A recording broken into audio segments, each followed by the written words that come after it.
नमस्कार दोस्तों, आप देख रहे हैं द स्टोरी कैबिन। ये कहानी का पार्ट 6 है, जहां पिछले हिस्से के फैशन का असर अब और गहरा होने वाला है। अगर आपने पहले के पार्ट्स नहीं देखे हैं तो उन्हें ज़रूर देखिए। और अब बिना डकिए चलिए आगे बढ़ते हैं कहानी के साथ।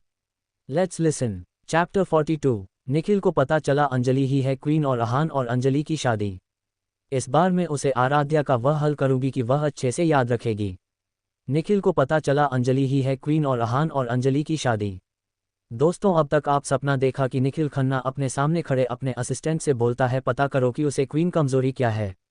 और उसकी कमजोरी को ढूंढकर उसे पर वार करो, उसे भी तो पता चले उसने किसके साथ पंगा लिया है। ये सब बोलते हुए निखिल खन्ना शैतानों की तरह मुस्कुरा रहा था। अब कहानी में आगे।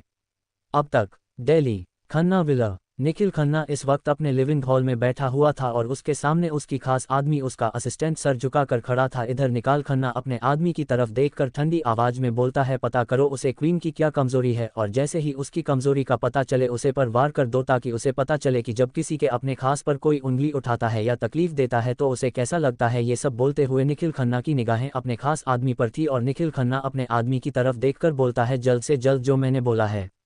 वह काम हो जाना चाहिए और दीपक पर पाल पाल नजर बनाकर रखो और पता करके बताओ कि इस वक्त वेद कहाँ पर है। इतना बोलकर निखिल अपने खास आदमी को जाने का इशारा करता है तो निकाल का खास आदमी निखिल का इशारा समझते ही उसे लिविंग हॉल से बाहर की तरफ निकल पड़ता है।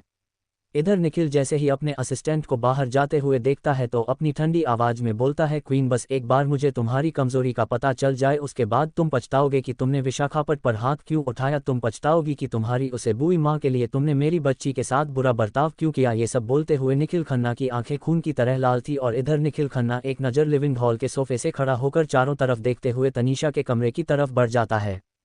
और तनीषा के कमरे की तरफ जाते हुए ही निखिल मन में बोलता है चिंता मत करो तनीषा, बहुत जल्द मैं तुम्हारे चेहरे पर वही चमक लाकर रहूंगा जिस चमक को मैं हमेशा तुम्हारे चेहरे पर देखना चाहता हूं। अगर तुम पहले ही मेरी बात मान चुकी होती तो आज यह दिन कभी ना आता। तुम्हारी जिद के कारण मुझे तुम्हें उसे दीपक के साथ रहने के लिए छोड़ना पड़ा, वरना मैं तुम्हें कभी उसे दीपक के साथ एक पल भी ना रहने देता। तुम्हारी खुशी के कारण मुझे तुमसे दूर रहना पड़ा। ये सब बोलते हुए निखिल तनीषा के रूम की तरफ बढ़ चुका था। दूसरी तरफ दिल्ली के बाहर एक बंद पड़ी फैक्ट्री में एक गाड़ी इंटर होती है और उसे फैक्ट्री में इंटर होते हैं। उसे गाड़ी में से एक शख्स बाहर निकलता है और इस वक्त उसे शख्स का चेहरा बिल्कुल सख्त था। वह शख्स गाड़ी से निकलते हुए सीधा उसे फैक्ट्री के अंदर चला जाता है और अंदर जाते ही वह शख्स अपनी ठंडी आवाज में चारों तरफ देखते हुए बोलता है उठ जाओ सबके सब निकम्मो, क्योंकि अब बस का ऑर्डर आ चुका है कि हमें जल्द से जल्द उसे क्वीन की कमजोरी को ढूंढना होगा, क्योंकि अगर हमने बस का काम जल्दी नहीं किया तो तुम अच्छे से जानते हो कि निखिल सर क्या कर सकते हैं। इधर जो आदमी इस वक्त फैक्ट्री में आराम से एक टेबल पर शराब के गिलास रखकर शराब के गिलासों से जाम पी रहे थे और साथ में इस फैक्ट्री में अलग अलग जगह पर काफ़ी सारे टेबल लगे हुए थे और कुछ मजे और कुछ बिस्तर भी वहां पर पड़े थे। निखिल का असिस्टेंट चारों तरफ फैक्ट्री में अपनी नज़र मारते हुए अपनी ठंडी आवाज में बोलता है जल्द से जल्द पता करो उसे दिन की कमजोरी क्या है और उसे उठा लो और हाँ वेद पर अपनी नज़र बनानी शुरू करो क्योंकि सर का ऑर्डर आया है। बहुत कर लिया तुम लोगों ने आराम, अब काम में लग जाओ। इधर निखिल के असिस्टेंट की बात सुनकर सभी गुंडे जोर जोर से हंसते हुए बोलते हैं चिंता मत करो, बिग बॉस का काम टाइम पर हो जाएगा और वैसे भी जगह हमेशा से निखिल बॉस के लिए ही काम करता आया है। ये सब बोलते हुए ही एक 6 फुट का हट्टा कट्टा आदमी अपने हाथ से अपनी मूंछों को मरोड़ते हुए एकदम से निखिल के असिस्टेंट के सामने आता है तो निखिल का असिस्टेंट उसे आदमी की तरफ देखकर अपनी ठंडी आवाज में बोलता है जगह बस का खास ऑर्डर आया है, तुम्हारे पास वक्त बहुत कम है, जल्द से जल्द बॉस के दिए हुए काम को पूरा करो चाहे इसके लिए तुम्हें कुछ भी क्यों न करना पड़े। इधर निखिल के असिस्टेंट की बात सुनकर जगह एकदम से निकाल के असिस्टेंट के करीब आकर उसके कंधे पर हाथ रखते हुए बोलता है चिंता मत कर धनुष, बहुत जल्द निखिल सर का गुस्सा भी शांत हो जाएगा और वह खुद आकर मुझे मुंह मांगा इनाम देंगे, क्योंकि मैंने उसे क्वीन के विला का पता लगा लिया है और बहुत जल्द अब मैं उसकी कमजोरी तक भी पहुंच जाऊंगा। फिलहाल मुझे इतना पता चला है कि उसे क्वीन का बॉस के साथ कुछ जरूर पंगा है, क्योंकि मैंने एक अपना खास आदमी उसे क्वीन के पीछे लगाया था जिससे मुझे पता चला है कि क्वीन का राठौर परिवार और वह मित्तल परिवार से कुछ जरूर लफड़ा चल रहा है, क्योंकि उसका जो वह पिए है ना वह जैन कंपनी की ऑनर के साथ काफ़ी बार मिलने गया है और मुझे कहीं ना कहीं पूरा विश्वास है कि क्वीन और राठौर परिवार और जैन और मित्तल का कुछ तो लेना देना है। ये सब बोलते हुए जगह अपने चेहरे पर सोच की लकीरें और गुस्सा लाते हुए धनुष की तरफ देखकर बोल रहा था। इधर धनुष जैसे ही जगह की बात सुनता है तो हैरानी से जगह की तरफ देखकर बोलता है जगह ये तुम क्या कह रहे हो, क्या जो तुम बोल रहे हो वह सच हो सकता है। इधर जगह धनुष के करीब आकर अपनी जब से सिगरेट निकलते हुए उसे सिगरेट को अपनी माचिस से जलते हुए अपने मुंह में रखते हुए उसका धुआं छोड़ता है और एक लंबी सिगरेट की कश लेते हुए बोलता है जग्गा की आंखें और दिमाग कभी जगह को धोखा नहीं देते हैं। धनुष 24 घंटे के अंदर अंदर जग्गा तुझे इसका सबूत भी देगा, यह मेरा तुझसे और बिग बॉस से वादा है। ये सब बोलते हुए जग्गा अपनी पेंट की जेब से मोबाइल निकालता है और एक नंबर धनुष के सामने डायल करता है। दूसरी तरफ जग्गा की कॉल दूसरे रिंग में पिक होती है तो जग्गा अपनी ठंडी आवाज में बोलता है, जल्द से जल्द शिखा जैन और क्वीन का क्या रिश्ता है, मुझे पता करके बताओ, और क्यों क्वीन का असिस्टेंट शिखा जैन से बार बार मिल रहा है। इतना बोलकर जगह कॉल कट कर देता है और इस वक्त जगह का चेहरा एकदम सख्त था और उसकी आंखें भी एकदम गहरी काली थी। इधर जगह की बात सुनकर धनुष कुछ सोचते हुए अपने मोबाइल को अपनी जेब से निकलते हुए ही जगह की तरफ देखकर बोलता है, ठीक है जगह, तुम्हारे पास 24 घंटे हैं, तुम्हें अपनी वफादारी और ईमानदारी अब बस को साबित करनी होगी। ये सब बोलते हुए धनुष एक नज़र सबकी तरफ देखकर उसे फैक्ट्री से बाहर निकल जाता है और इधर धनुष को जाता देखकर जगह अपनी ठंडी आवाज में बोलता है, फिक्र मत करो धनुष, 10 साल से मैं निकल बॉस के साथ काम कर रहा हूं और आज तक जग्गा ने जिसे नमक खाया है उसका हक भी जरूर अदा किया है और मेरी आंखें और मेरी सोच कभी भी मुझे दगा नहीं देती और बहुत जल्द मैं उसे क्वीन का और राठौर का और जैन का क्या रिश्ता है ये जानकर ही अब मैं सांस लूंगा और तभी मैं अपने बॉस के सामने आऊंगा जब मेरे हाथ में पूरे सबूत होंगे। ये सब बोलते हुए जगह अपने 3 आदमियों को अपने पास बुलाता है और उनके साथ कुछ अपने प्लान के बारे में डिस्कस करने लग जाता है।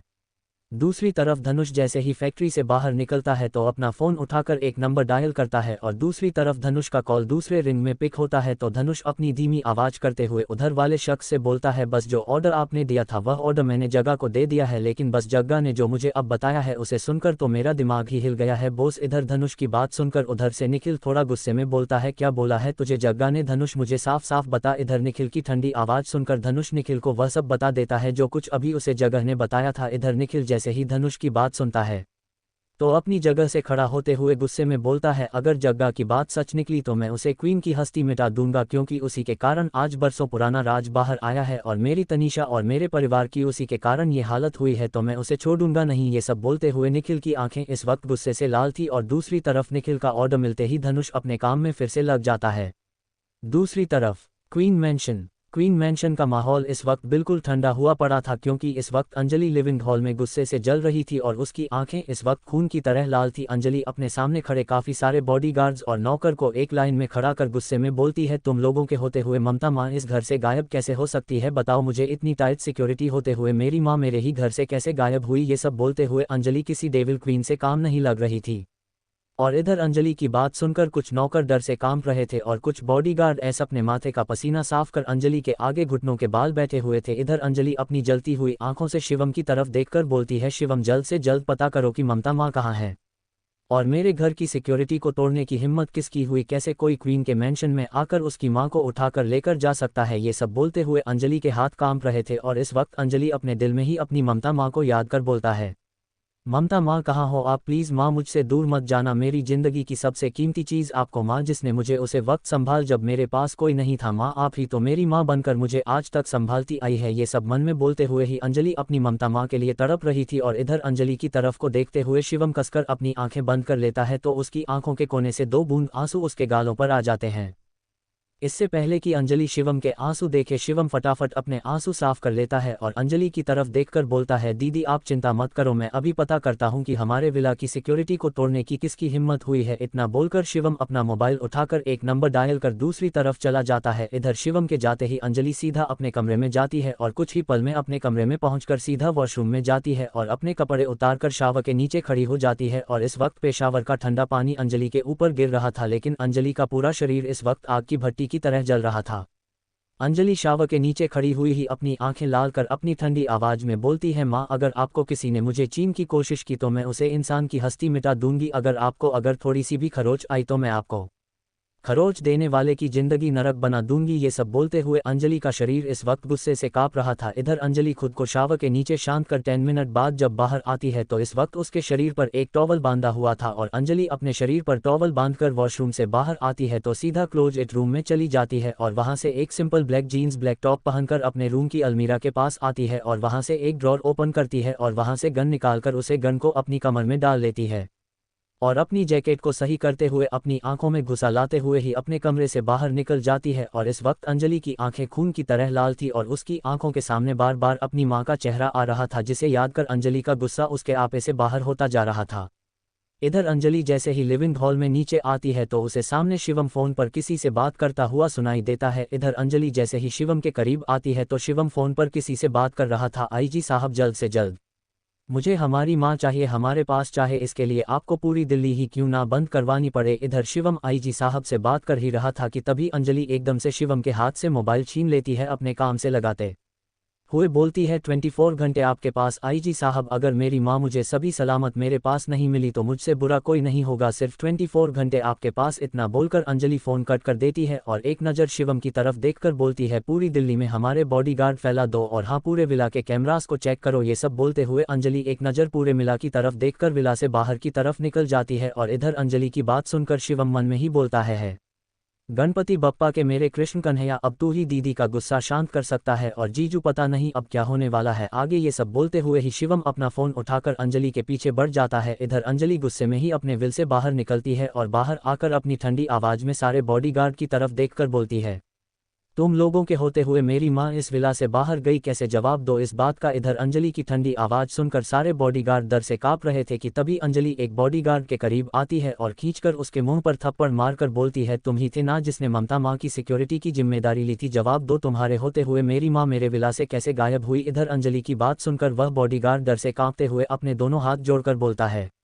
मैडम मेरी कोई गलती नहीं है, मैंने बड़ी मैडम को कहा था कि आप यहीं पर रखिए, मैं जो आप कहेंगे वह लाकर दे दूंगा, लेकिन वह जिद कर खुद बाहर लोन की तरफ गई थी। लेकिन जैसे ही मैं उनके साथ जाने लगा तभी बिग मैन ने बोला कि मैं उनके लिए जाकर फटाफट एक बास्केट किचन से लेकर आऊं। मैं मान भी किया लेकिन बिग मैन ने मुझे गुस्सा कर किचन की तरफ भेज दिया और जैसे ही मैं वापस आया तो पूरे लोन में मुझे बड़ी मालकिन कहीं नजर नहीं आई। मैं सच बोल रहा हूँ मैडम, चाहे आप मेरी जान ले लीजिए, मैंने आपका नमक खाया है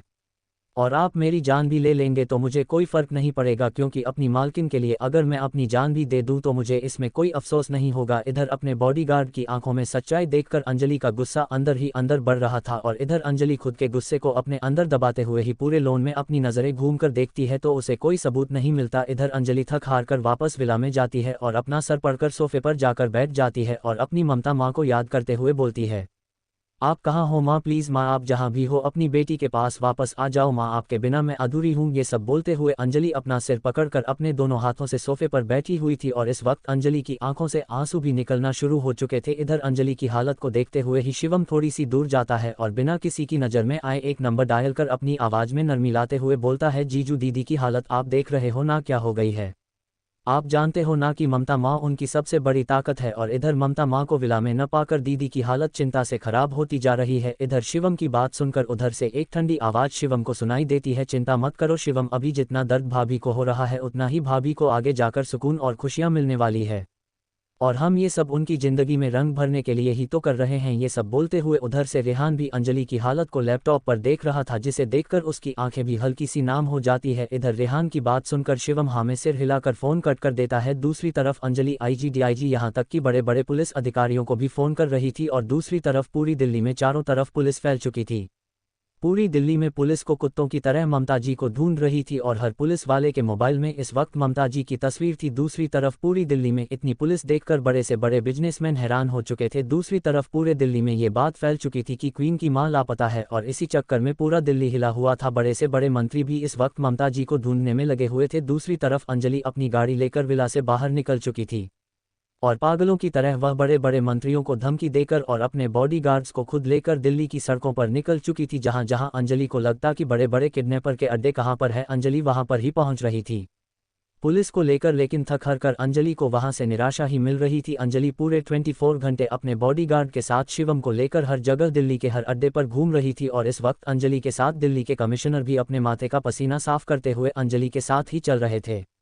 इधर पूरी दिल्ली में अंजलि ने कोई दिल्ली का चप्पल नहीं छोड़ा था जहां उसने ममता जी को ढूंढने की कोशिश नहीं की। अंजलि की इसी कोशिश ने कई गुनहगारों को जेल की सलाखों के पीछे पहुंचा दिया था। कई ड्रग्स और कई हथियार गिरे और कई बलात्कारी इस वक्त अंजलि के इस कदम से जेल की सलाखों के पीछे पहुंच चुके थे। लेकिन अंजलि जिसकी तलाश में ये सब कर रही थी, अंजलि को वह इंसान नहीं मिल रहा था, जिस कारण पाल पाल अंजलि के दिल की धड़कन बढ़ रही थी कि तभी अंजलि थकहार रात के 2 o'clock बजे जब घर आती है तो वह सीधा ममता जी के कमरे में जाती है और वैसे ही अंजलि ममता जी का कैमरा ओपन करती है तो चारों तरफ अपनी नज़र घूमते हुए उसकी नज़र कृष्ण जी के मंदिर की तरफ जाती है जहां पर छोटा सा दीपक जल रहा था। अंजलि अपने लड़खड़ाते कदमों के साथ मंदिर की तरफ बढ़ जाती है और भगवान की मूर्त को दूर से देखते हुए ही गुस्से में बोलती है आखिर क्यों कर रहे हो आप ये सब मेरे साथ? आखिर क्या गुनाह है मेरा? बोल कान्हा, क्या कसूर है मेरा? आज तक मैंने कभी किसी का बुरा नहीं किया। जो आपने मुझे दिया मैंने उसे स्वीकार कर लिया। आपने मुझे मेरी कोख में बच्चे देकर मुझे मेरे बच्चे छीन लिए। उसे दर्द को मैं आज तक जीती आई हूँ। मेरे अपनों को मेरे सामने दर्दनाक मौत दी गई, लेकिन उसे दर्दनाक मौत को अपनी आंखों के सामने जीकर मैं वापस आई हूँ। बताइए क्यों मुझे इतना दर्द दे रहे हैं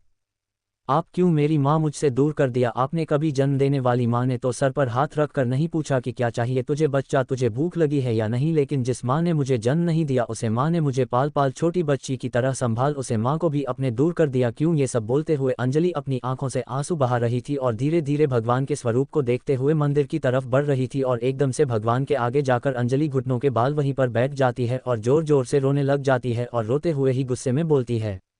आप मुझसे मेरी माँ नहीं छीन सकते। आपने मुझे मेरा सब कुछ छीन लिया। मैं सब कुछ चुपचाप सकती रही, लेकिन ममता मन नहीं। मैं अपनी ममता माँ को कभी कुछ नहीं होने दूंगी। अब मेरे किसी अपने को मैं खुद से दूर नहीं जाने दूंगी। ये सब बोलते हुए अंजलि की आंखों के सामने एक चेहरा आता है जिसे याद कर वह अपने आंसू अपने गालों से गुस्से में साफ करती है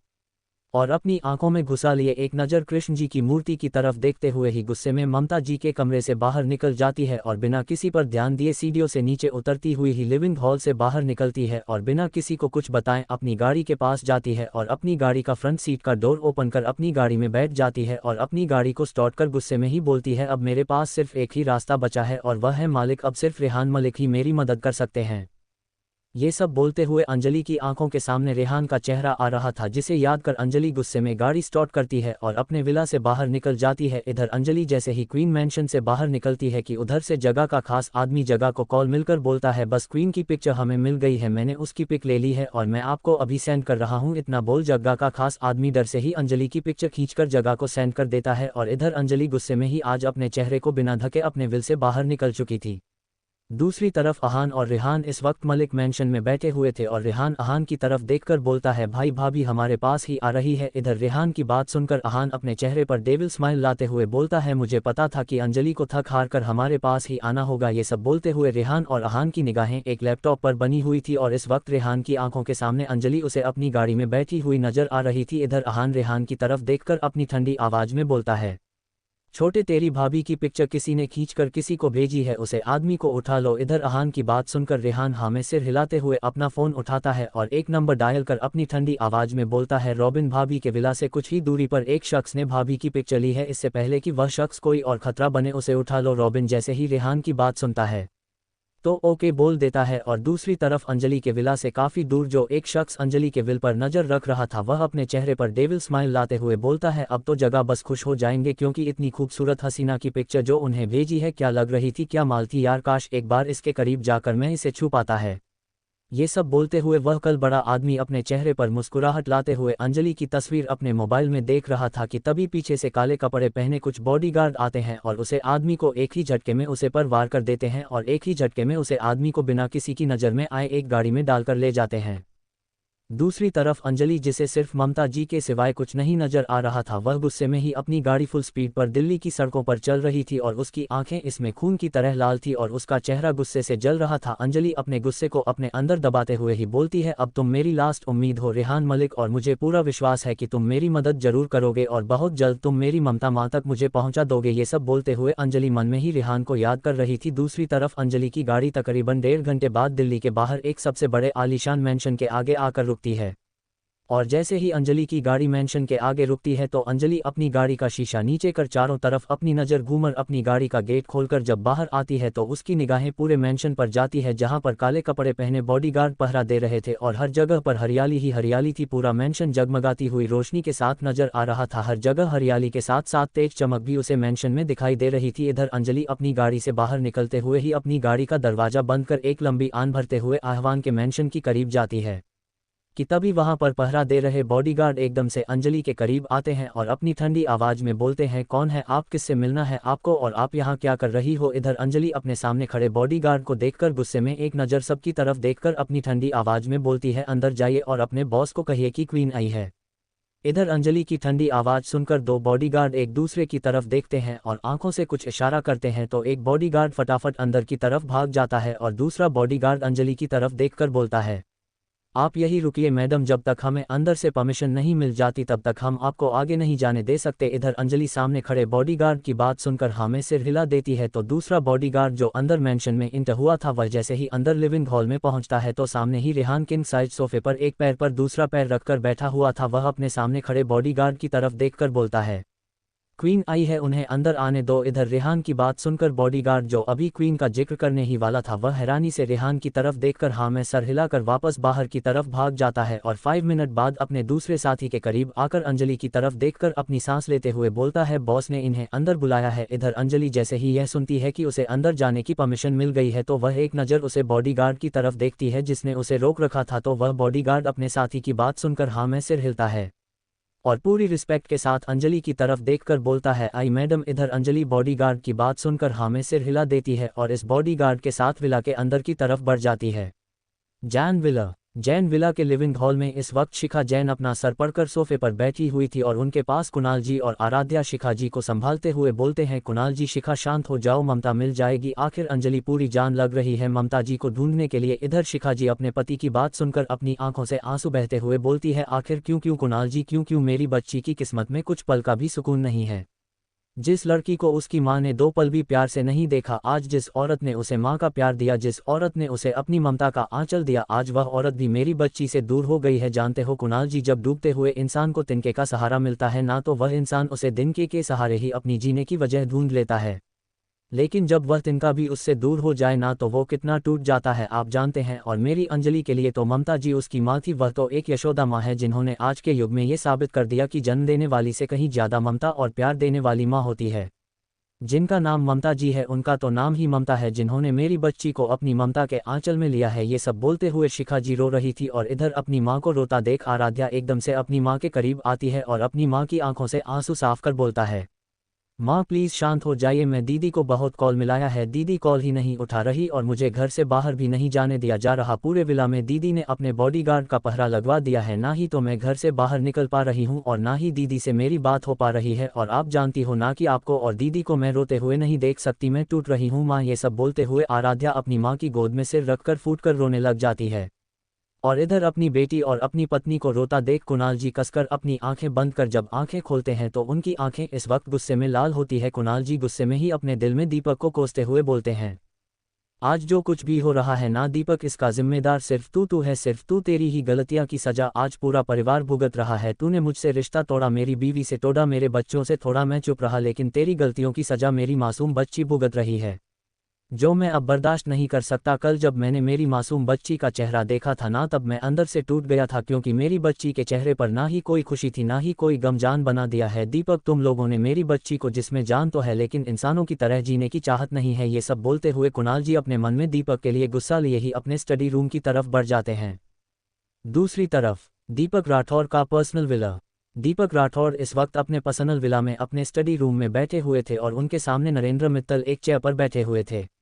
दीपक नरेंद्र की तरफ देखते हुए बोलते हैं, नरेंद्र मैं चाहता हूं तू जल्द से जल्द धीरज और विशाखा की शादी की तैयारी कर दे, क्योंकि मैं चाहता हूं कि अब जल्द से जल्द विशाखा भी अपने परिवार में सेट हो जाए, क्योंकि तू तो अच्छे से जानता है कि मेरे घर का माहौल क्या बन चुका है। और तनीषा को तो मैं अब जिंदगी भर अपनी जिंदगी में वापस नहीं लाने वाला हूं, और एक बार विशाखा तेरे घर की बहू बन गई तो मुझे विशाखा की चिंता नहीं रहेगी और फिर मैं आराम से तनीषा और उसे निखिल से भी निपट सकता हूँ, क्योंकि मैं जानता हूँ कि इस बीच में विशाखा की कोई गलती नहीं है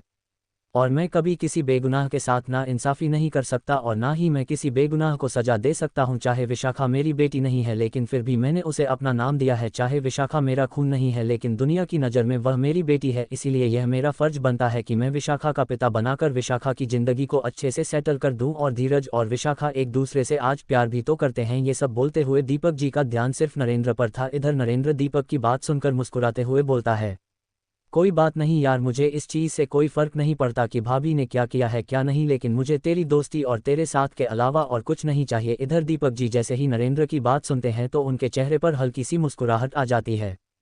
और वह मुस्कुराते हुए नरेंद्र की तरफ देखकर बोलते हैं, ठीक है तू एक काम कर, शादी की तैयारी में लग जा और मैं भी इधर से पूरी तैयारी में लग जाता हूं, क्योंकि इस हफ्ते के अंदर अंदर हम दोनों मिलकर धीरज और विशाखा की शादी कर देते हैं। इधर दीपक की बात सुनकर नरेंद्र भी मुस्कुराते हुए हाँ में सिर हिलता है और इसी तरह कुछ देर दीपक और नरेंद्र शादी की सारी तैयारियां की बात करते हैं। दूसरी तरफ खन्ना विला के स्टडी रूम में इस वक्त निखिल खन्ना का चेहरा गुस्से से जल रहा था और उसके हाथ में उसका मोबाइल था। निखिल खन्ना अपने मोबाइल की स्क्रीन पर अपने आदमी की भेजी हुई तस्वीर को देखते हुए गुस्से में बोलते हैं, अंजलि तो तुम ही क्वीन हो, इसीलिए तो आज तक तुम्हारा कुछ पता नहीं चल। अब मुझे पता चला कि जो कुछ भी तनीषा और विशाखा और राठौर परिवार में और मेरी जिंदगी में हो रहा है, इसकी जिम्मेदार सिर्फ तुम हो। बहुत बड़ी गलती की मैंने तुम्हें जिंदा छोड़कर। अगर उसे दिन में तुम्हें राठौर विला के बाहर से ही उठा लेता तो आज यह दिन ना आता। मेरी ही गलती रह गई जो मैंने तुम्हें जिंदा छोड़ दिया। ये सब बोलते हुए निखिल की निगाहें अपने मोबाइल स्क्रीन पर बनी हुई थी जिस पर अंजलि की तस्वीर थी, जिसमें वह इस वक्त गाड़ी में बैठी हुई थी और उसका चेहरा गाड़ी में बिल्कुल साफ नजर आ रहा था। इधर निखिल अंजलि की तस्वीर को देखते हुए ही गुस्से में अपना मोबाइल उठाता है और किसी को कॉल लगा देता है। दूसरी तरफ निखिल का कॉल उधर से दूसरी रिंग में पिक होता है तो निकाल अपनी ठंडी आवाज में बोलता है, जग्गा जल्द से जल्द शिखा जैन के बेटे को उठाओ। ये सब बोलते हुए निखिल अपने आदमी जग्गा से बोलता है, जग्गा जल्द से जल्द शिखा के बेटे को उठा लो। ये सब बोलते हुए निखिल जग्गा से 10 मिनट बात करता है और फिर अपना फोन काट कर एक नज़र स्टडी रूम में बने मिरर में खुद को देखते हुए जोर जोर से हंसाता है और हंसते हुए बोलता है, बहुत अच्छा गेम खेला है तुमने अंजलि क्वीन बनाकर, लेकिन तुम भूल गई कि पुराने खिलाड़ी हमेशा पुराने खिलाड़ी रहते हैं और अगर नए खिलाड़ी मैदान में उतर आए थे वह ज़्यादा देर तक पुराने खिलाड़ियों को माफ़ नहीं दे पाते और यही तुम्हारी सबसे बड़ी गलती है कि तुमने मुझसे पंगा लिया है, मुझसे जो शतरंज का सबसे पुराना खिलाड़ी है और वह है निखिल खन्ना। ये सब बोलते हुए निखिल जोर जोर से हंसाता है और उसकी हंसी इस वक्त किसी शैतान से काम नहीं लग रही थी। दूसरी तरफ जग्गा जो इस वक्त अपने खास आदमियों के साथ इस फैक्ट्री में अंजलि के बारे में डिस्कस कर रहा था, वह अपने बॉस का फ़ोन कट कर अपने चेहरे पर स्माइल लाते हुए बोलता है, क्यों धनुष, बोला था ना तुझे कि बहुत जल्द मैं बॉस को खुश करूंगा और देख मैंने बॉस के आगे सारा सचला दिया ना, क्यों मानता है ना मेरे दिमाग को। ये सब बोलते हुए जग्गा अपने सामने बैठे धनुष पर अपना हाथ मारते हुए बोलता है, अब चुप क्यों है धनुष, बता मानता है ना अपने इस उस्ताद को। इधर धनुष जग्गा की तरफ देखते हुए बोलता है, मान गया जग्गा तुझे, इसीलिए तो बस अपना हर मुश्किल से मुश्किल काम तुझे करवाते हैं और हमेशा तू बस का वफादार रहा है और हमेशा तूने बॉस के हर काम को ईमानदारी से किया है और आज तूने ये साबित भी कर दिया कि तेरा दिमाग और तेरी आंखें कभी किसी को देखकर धोखा नहीं खाती। ये सब बोलते हुए धनुष और जग्गा जोर जोर से हंस रहे थे और साथ में उसे जगह पर शराब के गिलास को भरते हुए अपने होठों से शराब के गिलासों को लगा रहे थे और इसी के साथ जगह के काफ़ी सारे आदमी भी उसे फैक्ट्री में शराब और शवाब में लगे हुए थे। इधर शराब के घूंट पीते हुए ही और अपने आदमियों की तरफ देखते हुए ही जगह अपने दो आदमियों की तरफ देखकर शराब पीते हुए बोलता है, उसे शिखा जैन के बेटे को उठाने की तैयारी करो तुम लोग, क्योंकि बस का ऑर्डर आया है तो उसे जल्द पूरा भी तो करना होगा। ये सब बोलते हुए जग्गा जोर जोर से हंसाता है और जग्गा की बात सुनकर उसके दो खास आदमी जग्गा की तरफ देखकर बोलते हैं, बस आप चिंता मत कीजिए, कल दोपहर तक वह लौंडा हमारे कैद में होगा। ये सब बोलते हुए जग्गा के दोनों आदमी जोर जोर से हंसते हैं और जग्गा अपने आदमियों की बात सुनकर धनुष की तरफ देखकर बोलता है, अब बस के सारे दुश्मन बहुत जल्द अपनी जिंदगी से हाथ धोने वाले हैं। ये सब बोलते हुए जग्गा जोर जोर से हंसाता है और उसकी हंसी उसे बंद पड़ी फैक्ट्री में गूंज रही थी। मलिक मैंशन के स्टडी रूम में इस वक्त अंजलि एक अहान मलिक के सामने बैठी हुई थी और अहान अंजलि की तरफ देखकर अपनी ठंडी आवाज में बोलता है, क्या सोच रही हो मिस क्वीन। इधर अंजलि एक नज़र अपने सामने बैठे अहान की तरफ देखकर अपनी ठंडी आवाज में बोलती है, आखिर आप मुझसे शादी क्यों करना चाहते हैं मिस्टर आहवान मलिक, आप चाहो तो मेरी यूं भी हेल्प कर सकते हो और बदले में आपको भविष्य में कभी भी मेरी ज़रूरत होगी तो मैं भी आपका साथ देने को तैयार रहूंगी। ये सब बोलते हुए अंजलि खुद को संभालते हुए आहवान से बात कर रही थी। इधर अहान अंजलि की बात को सुनकर अपनी ठंडी आवाज में अपनी चेयर से खड़े होते हुए ही 2 कदम अंजलि की तरफ बढ़कर अंजलि के सामने एक फाइल रखते हुए अपनी ठंडी आवाज में बोलता है, देखिए मिस क्वीन, नहीं तो मैं आपसे प्यार करता हूं और ना ही मुझे आपसे कुछ नीड है, बस मेरी फियांसे ने मुझे धोखा दिया है और मैं एकदम से इतनी जल्दी किसी और को खुद के साथ शादी करने के लिए अरेंज नहीं कर सकता और मेरे पास समय भी नहीं है क्योंकि मेरी दादी की हेल्थ ठीक नहीं है और अगर मेरी दादी की हेल्थ का इशू ना होता तो मैं कभी भी आपके आगे ये शर्त ना रखता। ये सब बोलते हुए आहवान अंजलि की तरफ देखकर अपनी ठंडी आवाज में अंजलि से बात कर रहा था कि तभी अंजलि कसकर अपनी आंखें बंद करते हुए बोलती है, आखिर में ही क्यों मिस्टर आहवान, आप तो किसी भी लकड़ी पर हाथ रखेंगे वह आपसे हंसकर शादी करने के लिए मान जाएगी तो मैं ही क्यों। इधर अंजलि की बात सुनकर अहान अंजलि की तरफ देखकर बोलता है, क्योंकि मेरी दादी आपको पसंद करती है, मेरी दादी आपकी बहुत बड़ी फ़ैन है और मेरे पास इतना समय नहीं है कि मैं दादी की मनपसंद लड़की को ढूंढकर इतनी जल्दी उससे शादी कर लूँ। आगे ही मेरे एक गलत डिसीजन ने मेरी दादी की हेल्थ पर काफ़ी असर डाल दिया है और अगर कल तक मैंने अपनी दादी की बहू को दादी के सामने खड़ा नहीं किया तो मेरी दादी की तबीयत और ख़राब हो जाएगी। और मिस अंजलि, आप इतना क्यों सोच रही हैं, ये शादी हम पब्लिकली तो नहीं कर रहे हैं तो फिर आप इतना क्यों सोच रही हो। इधर अहान की बात सुनकर अंजलि गहरी सोच में डूबते हुए ही अपनी ममता माँ को याद करते हुए अहान की तरफ देखकर बोलती है,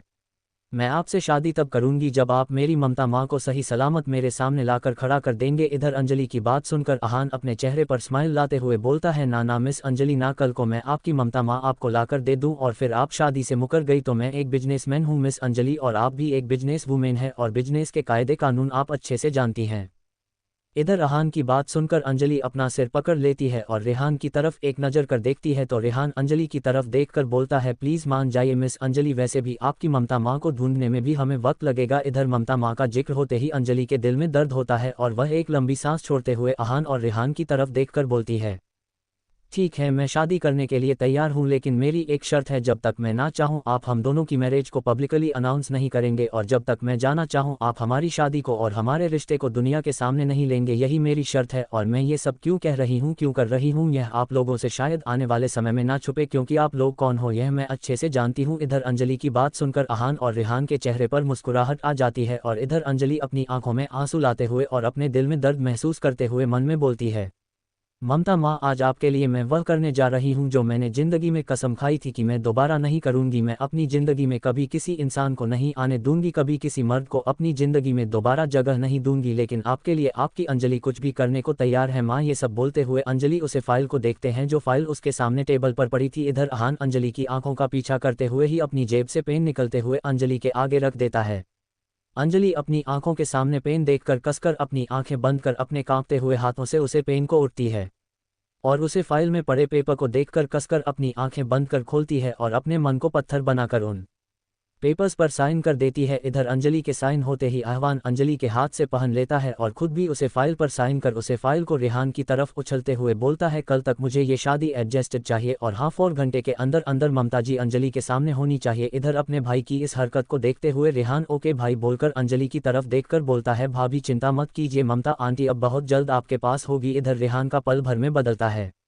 ऐसा देखकर अंजलि हैरान रह जाती है कि तभी आहवान अंजलि की तरफ देखकर बोलता है, कंग्रेचुलेशंस मिसेज अहान अंजलि मलिक। इधर अंजलि अहां के नाम के साथ खुद का नाम जुड़ता देखकर कसकर अपनी आंखें बंद कर हाँ में सर हिला देती है और अपनी जगह से खड़ी होती हुई एक नज़र अहान की तरफ देखकर बोलती है, जब ममता माँ मिल जाएगी तो मुझे बता दीजिएगा। इधर अंजलि को जाता देख कहाँ अपनी ठंडी आवाज़ में बोलता है,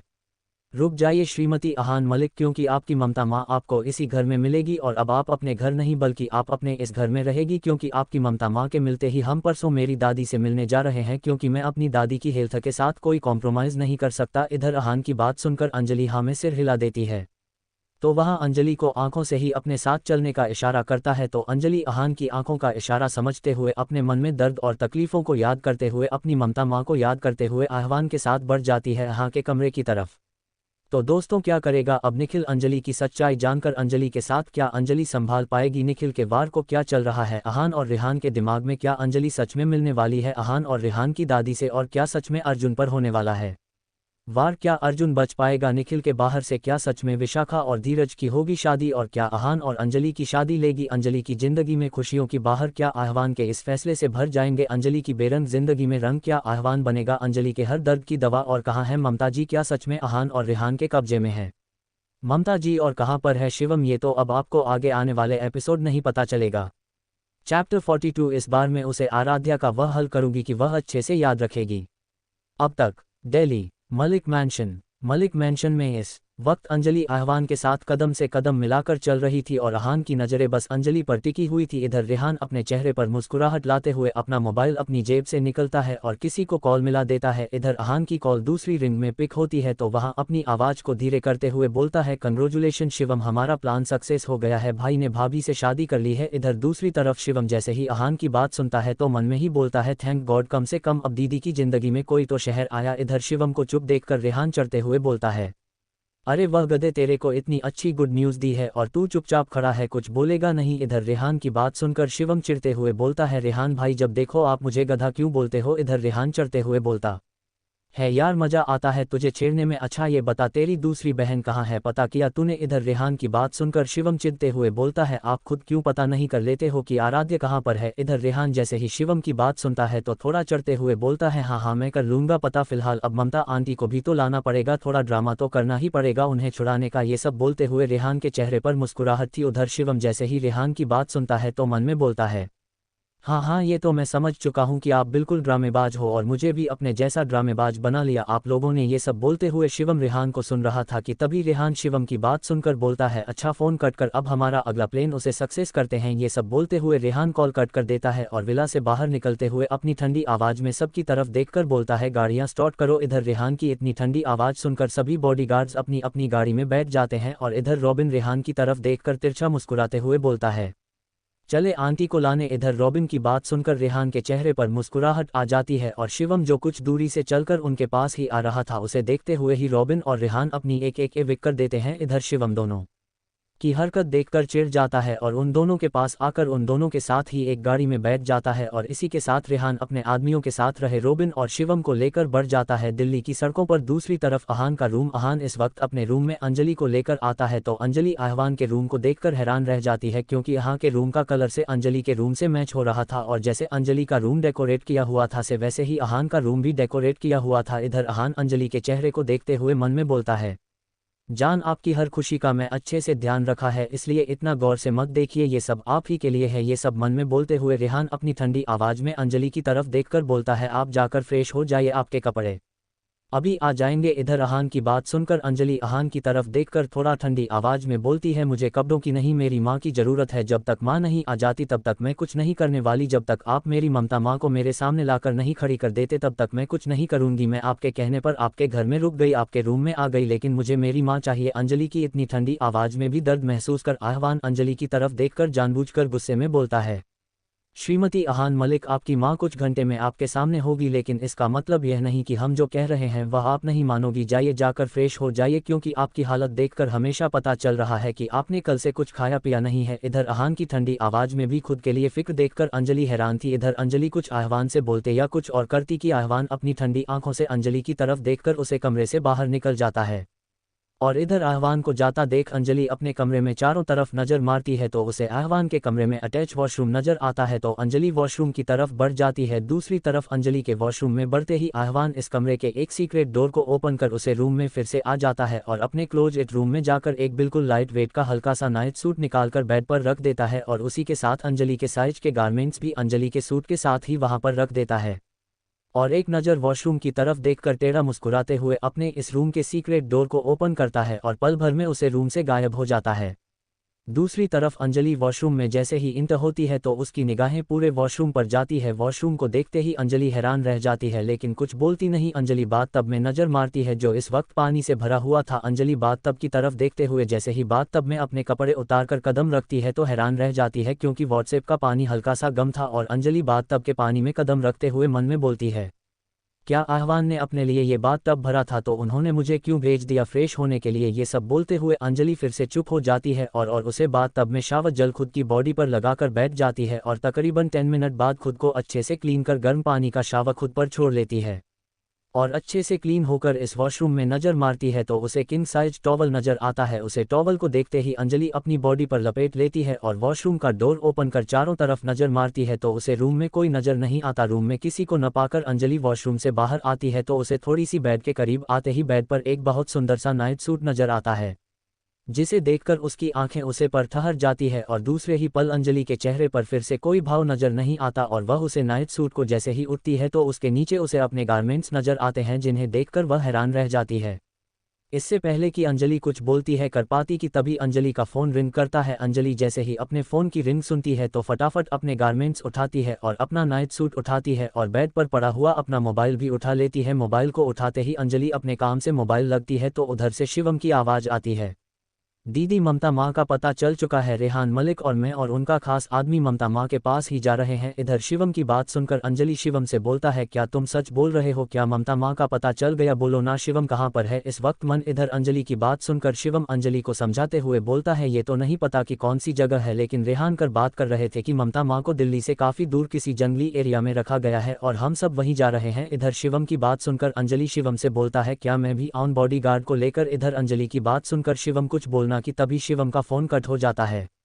इधर शिवम का फोन कट होते ही अंजलि जोर जोर से बोलता है हेलो शिवम, लेकिन शिवम का फोन कट हो चुका था। अंजलि बार बार शिवम का फोन ट्राई करती है तो शिवम का फोन नहीं लग रहा था। ये देखकर अंजलि जोर से फोन को बेड पर फेंकती है और गुस्से में अपने कपड़े उठाते हुए चेंजिंग रूम में चली जाती है और तकरीबन 10 मिनट बाद अपने कपड़े पहनकर अंजलि वापस उसे रूम में आती है तो उसे सामने आहवान नजर आता है।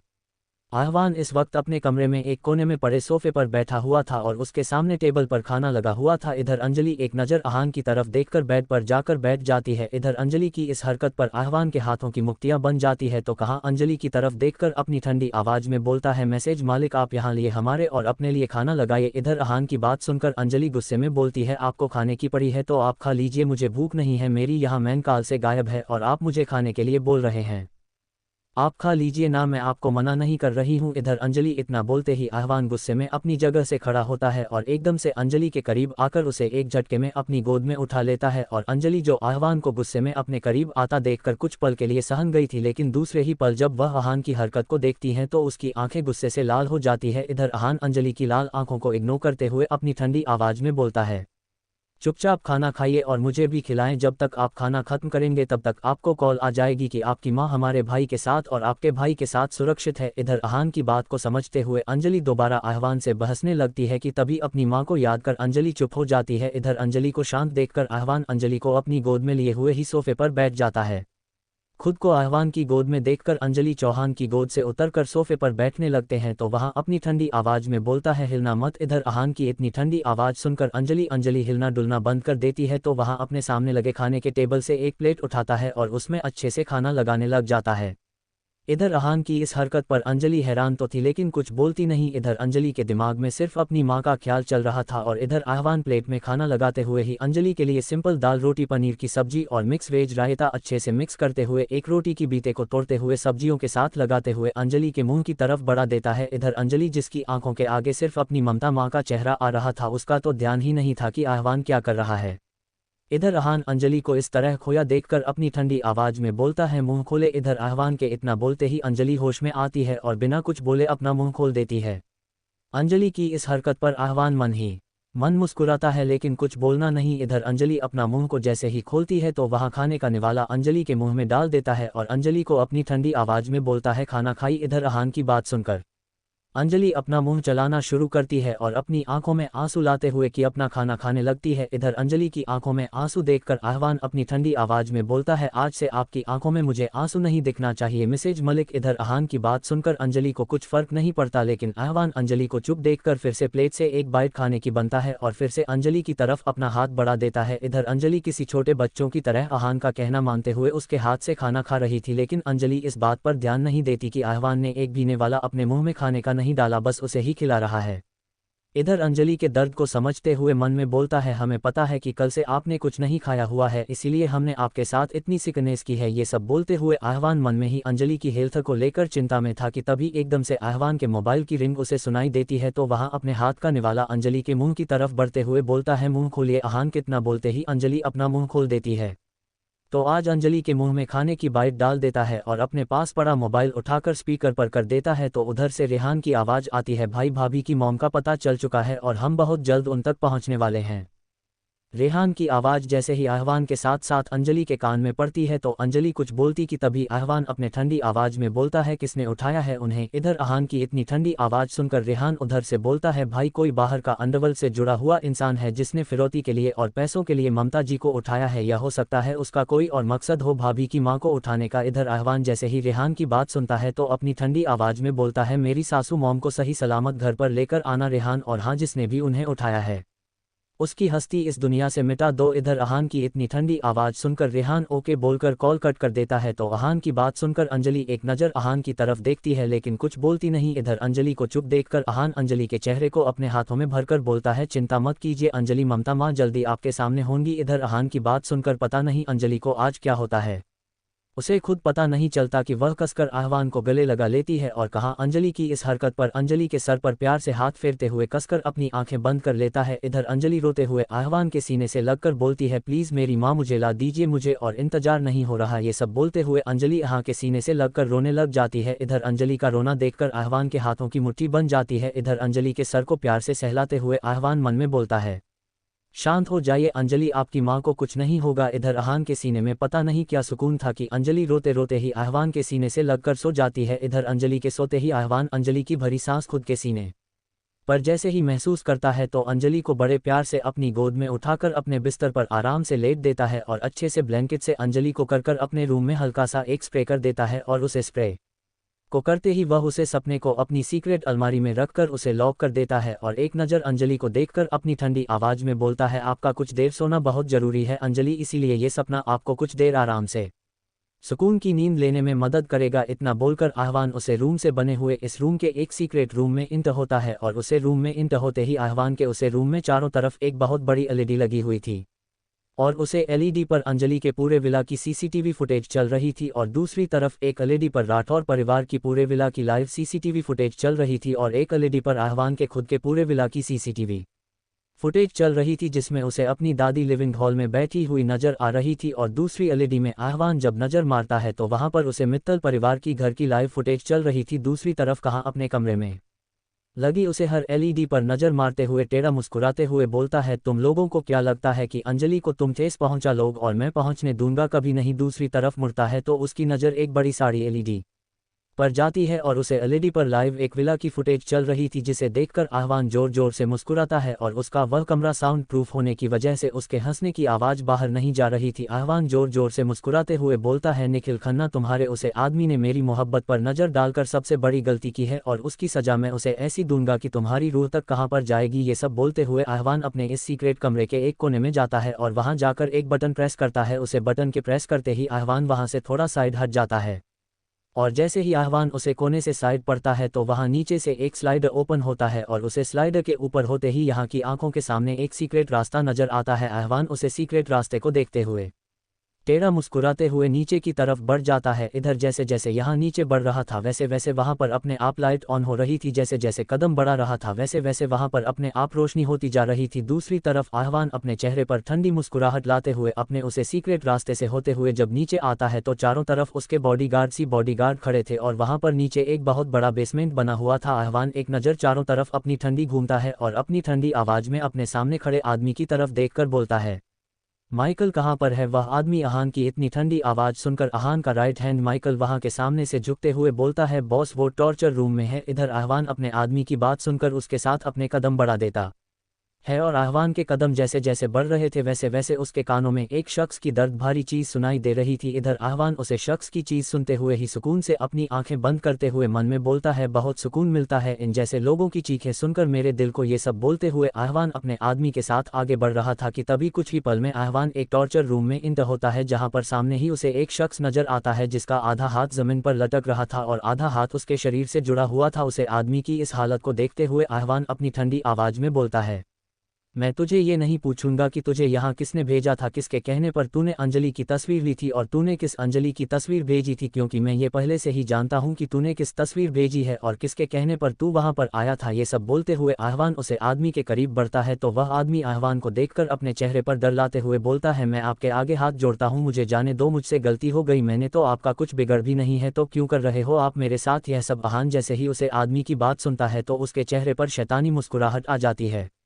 और वह उसे आदमी की तरफ देखकर जोर जोर से हंसते हुए बोलता है, तेरी इतनी औकात है जो तू आह्वान मलिक का कुछ बिगाड़ सके? तूने तो दुनिया की सबसे बड़ी गलती की है, सबसे बड़ी जानता है वह गलती क्या है? वह गलती ये है कि तूने आह्वान मलिक की मोहब्बत पर नज़र डाली है। तेरी इन घटिया आंखों में मैं उसका एक्स नहीं देख पा रहा हूँ, इन्हीं आंखों से तूने उसे पर अपनी गंदी नज़र डाली थी ना। ये सब बोलते हुए वहाँ एकदम से उसे शख्स के करीब आता है और एकदम से उसके करीब आकर अपने हाथ में एक तीखा नुकीला खंजर लिए ही एकदम से उसे आदमी की आंखों में डाल देता है, जिससे उसे आदमी की आंखों से खून पानी की तरह बह जाता है और उसे आदमी की चीखें उसे पूरे टॉर्चर रूम में सबको सुनाई देती है।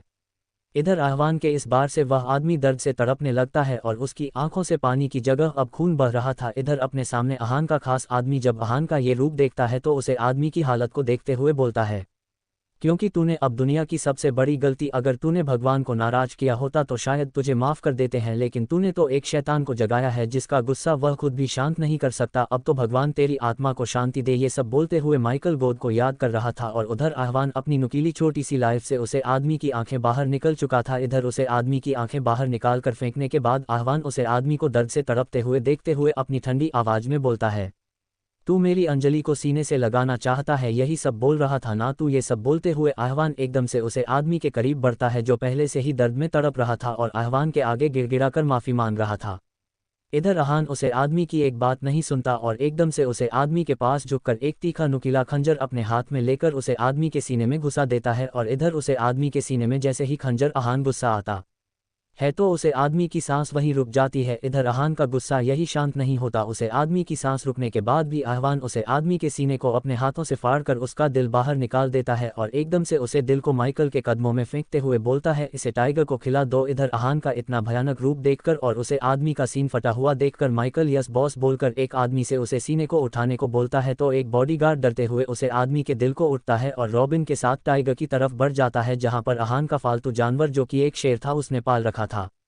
इधर आहवान अपने हाथों में खून देखकर पागलों की तरह हंसते हुए बोलता है, जो कोई भी मेरी अंजलि पर बुरी नज़र डालेगा मैं उसे इतनी दर्दनाक मौत दूंगा कि उसके फरिश्ते भी डर से कम जाएंगे। ये सब बोलते हुए अहान की हंसी उसे टॉर्चर रूम में किसी शैतान से काम नहीं लग रही थी। दूसरी तरफ अंजलि सुकून से इस वक्त वहां के प्राइवेट रूम में सो रही थी। दूसरी तरफ निखिल के कास आदमियों का कास अड्डा। जग्गा इस वक्त उसे फैक्ट्री में गुस्से में फ़ोन पर किसी से बात कर रहा था और गुस्से में ही अपने आदमी से बोल रहा था, कुछ भी करो शिखा जैन के बेटे को आज रात उठाकर लो और हाँ बस का हुक्म है कि जल्द से जल्द वेद को उठाकर उनके विला में लेकर जाना है और ये काम हमें जल्द से जल्द करना होगा। सबसे पहले हमें वेद को किडनैप करना है क्योंकि बिग मैडम की तबीयत दिन बाद दिन बिगड़ती जा रही है और बॉस बिग मैडम को लेकर काफ़ी टेंशन में है। इधर जग्गा की बात सुनकर धनुष जग्गा के करीब आकर बोलता है, इसीलिए तो मैं तुझे बोल रहा हूं कि पहले वेद का पता कर। इधर धनुष की बात सुनकर जग्गा अपने खास आदमी से बोलता है,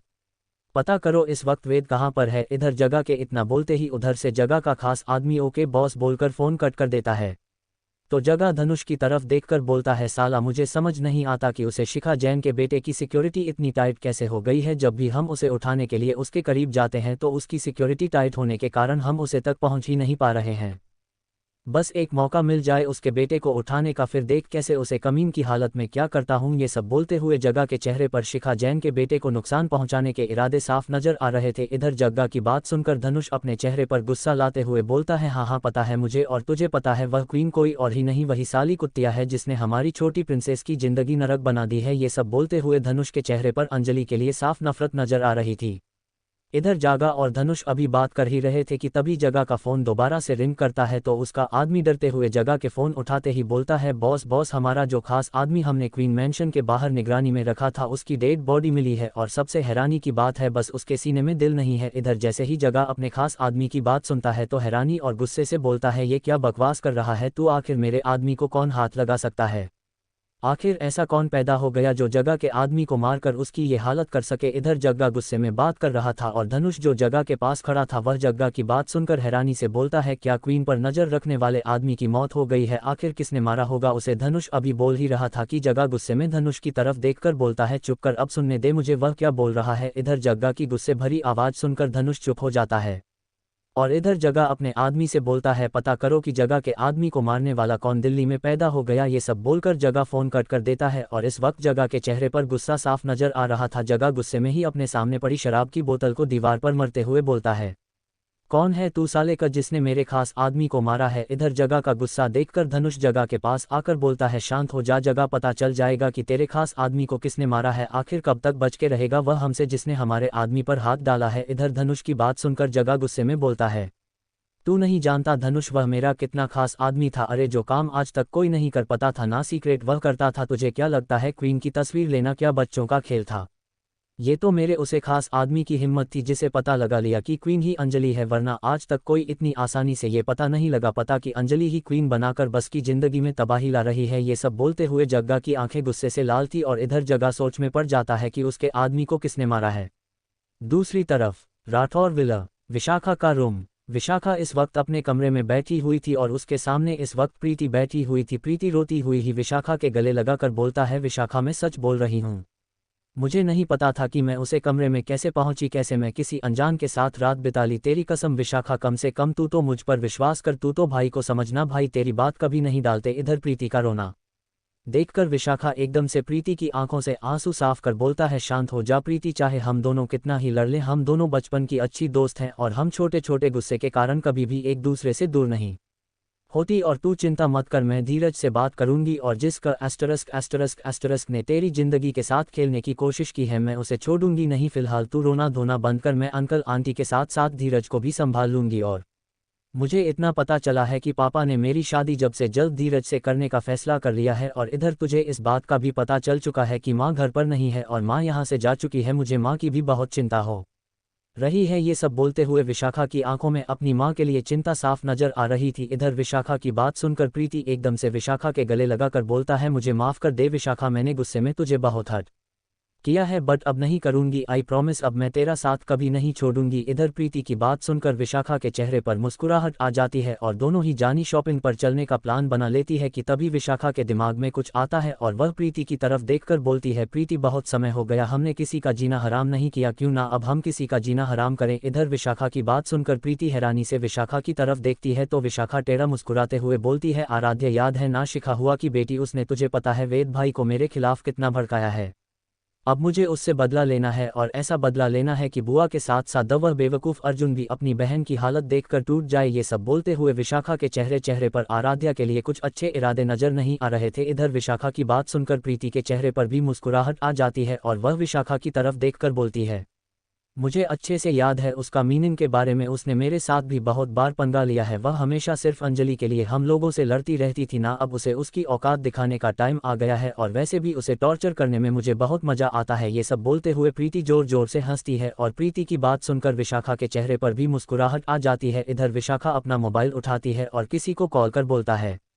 पता करो कि आराध्या जैन इस वक्त कहाँ पर है। इधर विशाखा की बात सुनकर निखिल का खास आदमी ओके मैडम बोलकर कॉल कट कर देता है तो विशाखा अपने चेहरे पर शैतानी मुस्कुराहट लाते हुए बोलती है,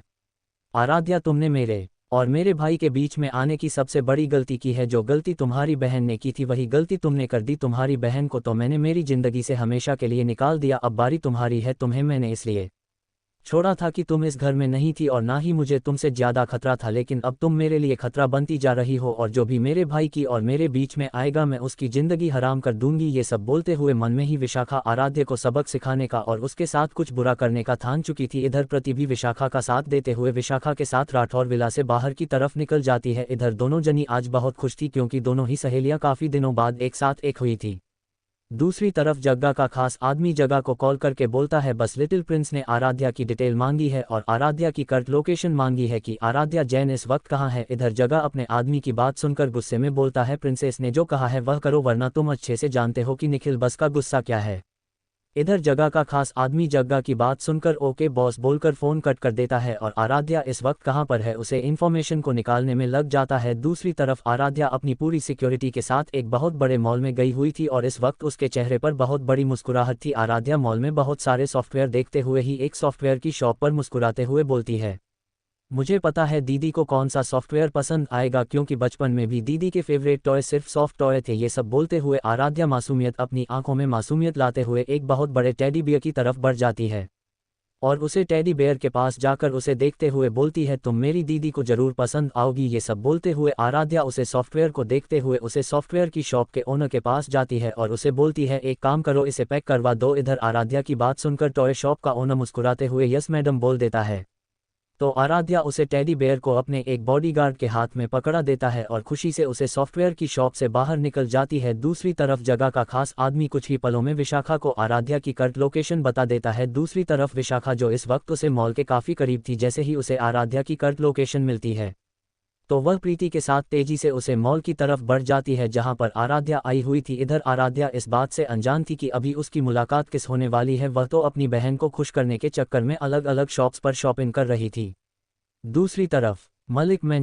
मलिक मैंशन के एक गेस्ट रूम में इस वक्त ममता जी बेहोश पड़ी थी और दो डॉक्टर उनको चेक कर रहे थे। डॉक्टर ममता जी को चेक करते हुए एक नज़र रेहान और अहान की तरफ देखकर बोलते हैं, टेंशन की वजह से इनका बीपी लो हो गया था और इन्होंने ढंग से कुछ खाया पिया भी नहीं है और उनकी हेल्थ देखकर पता चलता है कि यह टेंशन बहुत ज़्यादा लेती है और इन्हें डायबिटीज की प्रॉब्लम भी हमें लग रही है। इधर अहान और रेहान जैसे ही सामने डॉक्टर की बात सुनते हैं तो वह एक नज़र शिवम को देखते हैं। शिवम डॉक्टर की बात सुनकर हैरान रह जाता है और हैरानी से डॉक्टर की तरफ देखकर बोलता है, डायबिटीज? लेकिन ममता माँ को तो डायबिटीज है, कि नहीं इधर शिवम अभी इतना बोला ही था तभी रेहान शिवम की तरफ देखकर बोलता है शिवम चिंता मत करो डॉक्टर अभी चेक कर रहे हैं हो सकता है कि चिंता की वजह से आंटी को डायबिटीज हो गई हो। इधर रेहान के इतना बोलते ही आहवान का ध्यान अपनी घड़ी पर जाता है जिस पर कुछ उसे शो हो रहा था। अपनी घड़ी पर आहान की जैसे ही नज़र पड़ती है तो आहान एक्सक्यूज मी बोलकर रेहान को कुछ इशारा करता है और अपने रूम की तरफ बढ़ जाता है। दूसरी तरफ अंजलि जो अपने रूम में उठ चुकी थी वह एकदम से अपने कमरे में चारों तरफ अपनी नज़र घूमर घड़ी की तरफ देखती है जहां 6 घंटे हो चुके थे। इधर घड़ी की तरफ देखते अंजलि हैरानी से बोलती है क्या मैं इतनी देर से सो रही थी। अंजलि अभी इतना बोली थी कि तभी आहवान एकदम से रूम में इंटर होता है तो अंजलि के कानों में जैसे ही डोर ओपन होने की आवाज़ पड़ती है तो उसका ध्यान सामने जाता है। अपने सामने आहवान को देखकर अंजलि फटाफट बेड से उठकर आहवान के करीब आकर बोलता है आपने बोला था कि 4 घंटे के अंदर अंदर माँ मेरे सामने होगी, कहाँ है मेरी माँ। अंजलि अभी इतना बोली ही थी कि आहवान एकदम से अंजलि के करीब आता है और उसे अपनी गोद में उठाकर अपने ठंडी आवाज में बोलता है शांत रहो आहान, मालिक कभी अपना वादा नहीं तोड़ता। इतना बोलकर आहान अंजलि को अपनी गोद में लिए हुए ही गेस्ट रूम की तरफ बढ़ जाता है। इधर अंजलि आहान की बात सुनकर चुप हो जाती है और अपने मन में बोलती है आखिर क्या हो आप, मुझे कुछ समझ नहीं आता, बस इस वक्त मुझे मेरी माँ चाहिए और पता नहीं क्यों मैं आपकी हर बात को इतनी जल्दी मान जाती हूँ, चाहकर भी मैं आपकी बात को टाल नहीं पाती। आखिर क्या है आपका रिश्ता, मुझे ये सब मन में बोलते हुए ही अंजलि का गला भर चुका था। और इधर अंजलि को चुप देखकर आहवान कुछ ही पलों में अंजलि को संभालते हुए इस गेस्ट रूम की तरफ बढ़ जाता है जहां पर ममता की थी। इधर अंजलि एकदम से खुद को एक बहुत बड़े कमरे के आगे देखकर कुछ बोलती या कुछ पूछती कि तभी आहवान अंजलि को उसे कमरे में लेकर इंटर होता है तो अंजलि की नज़र सामने जाती है जहां उसे बिस्तर पर ममता जी लेटी हुई नजर आ रही थी।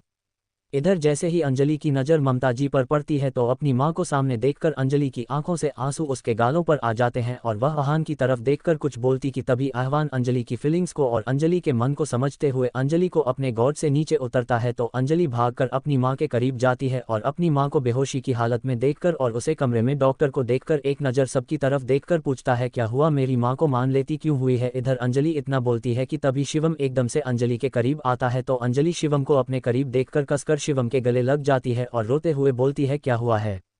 मन को बोलो ना शिवम। इधर अंजलि को रोता देखकर शिवम अंजलि से बोलता है दीदी माँ बेहोश हुई है बस और कुछ नहीं हुआ, जीजू ने उन्हें संभाल लिया है, जीजू ने सब हैंडल कर लिया है, दीदी चिंता मत करो। इधर शिवम के मुंह से आहान का जिक्र सुनकर अंजलि हैरान रह जाती है कि तभी आहवान अपनी ठंडी आवाज में बोलता है हाँ मैंने ही उसे कहा है मुझे जीजू बोलने के लिए और हाँ तुम्हारी माँ अब ठीक है और मेरी माँ भी। ये सब बोलते हुए डॉक्टर की तरफ इशारा करता है तो डॉक्टर अंजलि की तरफ देखकर बोलते हैं मैडम ओके हैं, फिलहाल उन्हें डायबिटीज़ की प्रॉब्लम हमें लग रही है कि है और ये काफ़ी समय से कुछ खा पी भी नहीं रही है और इन्होंने कुछ खाया पिया भी नहीं है जिस कारण इनका बीपी लो था, इसलिए हमने इन्हें इंजेक्शन लगा दिया है और उनके कुछ टेस्ट के लिए हमने इनका ब्लड सैंपल लिया है और कल सुबह तक उनकी बॉडी के जो भी हमने टेस्ट किए हैं उनकी रिपोर्ट आपके सामने होगी। डॉक्टर की पूरी बात सुनकर अंजलि हाँ में सर हिलाती है और अपनी मां की तरफ बढ़ जाती है। अपनी मां को बेहोशी की हालत में देखकर अंजलि अपनी मां के सर पर प्यार से हाथ रखकर अपने होंठ ममता जी के माथे पर रखकर उन्हें वहां किसकर बोलती है उठ जाओ मां। इधर अंजलि की हालत को देखते हुए आहवान अपने हाथों की मुठियां बना लेता है और रेहान अपनी भाभी की हालत को देखकर अपने मन में ही कुछ शरारत सोते हुए बोलता है अरे भाभी चिंता मत करो, लगता है उन किडनैपर्स ने आंटी को सोने नहीं दिया होगा इसलिए अब वह सो रही है। इधर रेहान की बेवकूफ़ी भरी बात सुनकर शिवम के चेहरे पर हल्की सी मुस्कुराहट आ जाती है और अंजलि रेहान की बात सुनकर हैरान रह जाती है और उसका ध्यान ममता जी से पलटकर रेहान की बात पर जाता है तो वहां एकदम से अंजलि के करीब आकर बोलता है अब चिंता मत करो, उन्हें कुछ देर आराम करने दो और तुम चलो मेरे साथ। इधर अंजलि आहान की बात सुनकर कुछ बोलती है कुछ कर पाती कि तभी एक झटके नहीं अंजलि को गोद में उठा लेता है और अंजलि को बिना कुछ बोलने का मौका दिए उसे रूम से बाहर ले जाता है। दूसरी तरफ जान मिला जैन बिला में शिखा जैन और कुणाल जैन इस वक्त अपने रूम में बैठे थे और इस वक्त शिखा जैन के चेहरे पर हल्की सी मुस्कुराहट की। शिखा जैन अर्जुन और कुणाल की तरफ देखकर बोलती है बेटा आज मैं बहुत खुश हूं कि कम से कम ममता जी जो अंजलि का सहारा थी वह सही सलामत है और आप भी अब कुछ खा लीजिए, आपने भी सुबह से कुछ नहीं खाया है और आराध्या भी तो इस खबर के मिलते ही अपनी बहन के लिए तोहफे लेने के लिए बाहर चली गई है। इधर अपनी माँ की बात सुनकर अर्जुन अपनी माँ की तरफ देखकर बोलता है मम्मी आराध्या के साथ बॉडीगार्ड तो गए है ना, आप जानते हो ना कि अंजलि दीदी का गुस्सा, उन्होंने स्पेशल कहा है कि आराध्या अकेली कहीं नहीं जाएगी। इधर अपने बेटे की बात सुनकर शिखा जी थोड़ा चिंता से बोलते हैं हाँ उसका गुस्सा तो मैं अच्छे से जानती हूँ और जान चुकी हूँ, लेकिन फिलहाल आराध्या बॉडीगार्ड के साथ ही बाहर गई है, मैंने उसे अकेले नहीं जाने दिया है क्योंकि मुझे पता है कि अंजलि का गुस्सा कैसा है। कुछ ही पलों में मैं अपनी बेटी के नेचर के बारे में पूरा जान चुकी हूँ और यह भी जान चुकी हूँ कि वह तुम दोनों को कितना प्यार करती है और क्यों वह आराध्या की और तेरी सिक्योरिटी को लेकर इतनी सीरियस है। ये सब बोलते हुए शिखा जैन के चेहरे पर सीरियस में साफ नजर आ रही थी। चैप्टर 44 प्रीति और विशाखा की इज्जत की उड़ी धज्जियां, रेहान का गुस्सा। अब तक दिल्ली, शिखा जैन का विला। अपनी माँ की बात सुनकर अर्जुन अपनी माँ के सामने आकर अपनी माँ के कंधे पर हाथ रखकर बोलता है, मोम आप चिंता मत कीजिए, बहुत जल्द अंजलि दीदी पहले की तरह सबके साथ खुशी से रहने लगेगी और वह जो इतनी पत्थर दिल बनकर रहती हैं, मैं जानता हूँ कि वह अंदर से कितनी दर्द में है और कितनी तकलीफ में है, इसीलिए वह ऊपर से पत्थर बनकर रहती है लेकिन अंदर से बिल्कुल सॉफ्ट हार्टेड है। इधर अर्जुन की बात सुनकर शिखा जी अपनी आंखों में हल्के से आंसू लाते हुए बोलती हैं, तू सही बोल रहा है अर्जुन, तेरी बहन बाहर से कितना ही खुद को मजबूत दिखा ले लेकिन है तो वह भी एक औरत थी, एक लड़की ही जिसका दिल बिल्कुल सॉफ्ट हार्टेड था। मैं अंजलि को अच्छे से जानती हूँ, मेरी बच्ची किसी जानवर के चोट लगने पर भी दर्द से तड़प उठती थी, आज वह बच्ची इतनी पत्थर दिल क्यों बन गई है यह मुझसे बेहतर कौन जान सकता है। ये सब बोलते हुए शिखा जी की आंखों के आगे मासूम अंजलि का बचपन वाला चेहरा आ रहा था, जिसे याद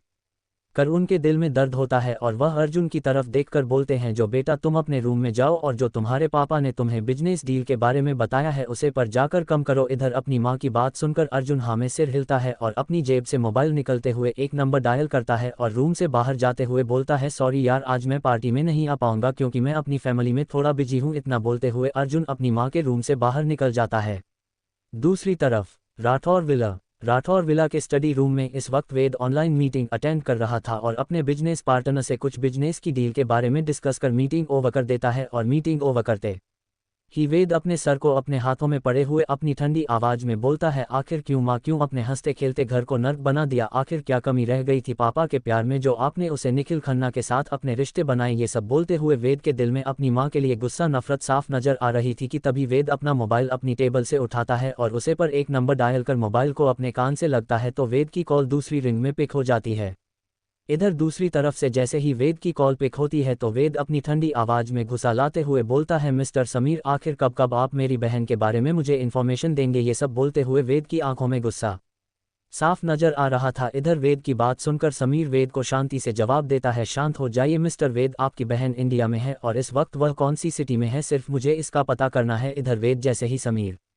की बात सुनता है तो अपनी जगह से खड़ा हो जाता है और समीर की बात सुनकर खुद की आवाज को नरम करते हुए बोलता है, क्या सच में मेरी बहन इंडिया में है और कहाँ है वह, प्लीज मुझे जल्दी पता करके बताओ। ये सब बोलते हुए वेद की आंखों से आंसू उसके गालों पर आ रहे थे। इधर वेद के दर्द को महसूस कर समीर वेद से बोलता है, शांत रहिए मिस्टर वेद, बहुत जल्द मैं आपकी बहन की इन्फॉर्मेशन आपको देने वाला हूँ क्योंकि जब तक मैं अपना काम पूरा नहीं कर लेता तब तक मैं दूसरा काम नहीं पढ़ सकता और आपकी बहन को ढूंढने के लिए मैंने जमीन आसमान एक कर रखा है।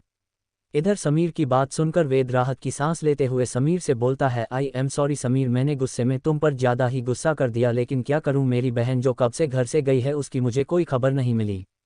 आखिर मैं एक भाई हूं जिसकी बहन इतने समय से गायब है और उसे ये भी नहीं पता कि वह किस हालत में है, कहाँ पर है। आखिर तुम्हारा भी कोई परिवार है, तुम्हें भी तो इसका एहसास होगा, मेरे दर्द का एहसास होगा। इधर वेद की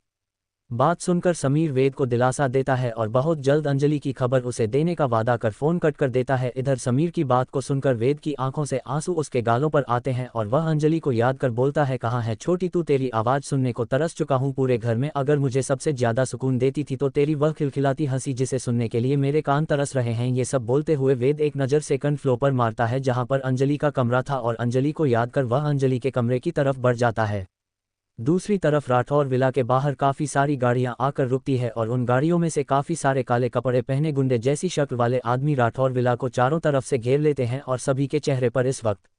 मार्क्स लगा हुआ था। उनमें से एक गुंडा दूसरे गुंडे की तरफ देखकर बोलता है, बॉस ने हमें जल्द से जल्द वेद को बड़ी मैडम के पास उनके सीक्रेट विला में ले जाने का ऑर्डर दिया है, लेकिन जब तक वेद बाहर नहीं आता तब तक हम उसे उठा भी तो नहीं सकते। ये सब बोलते हुए वह दोनों आदमी आपस में बात कर रहे थे कि तभी एक आदमी दूसरे आदमी की तरफ देखकर बोलता है, जगह बॉस का ऑर्डर है कि 3 घंटे से ज्यादा हम इंतजार नहीं कर सकते वेद के बाहर आने का, इसीलिए हम थोड़ी देर छुपाकर साइड में रहते हैं, जैसे ही वेद बाहर आएगा हम उसे उठा लेंगे।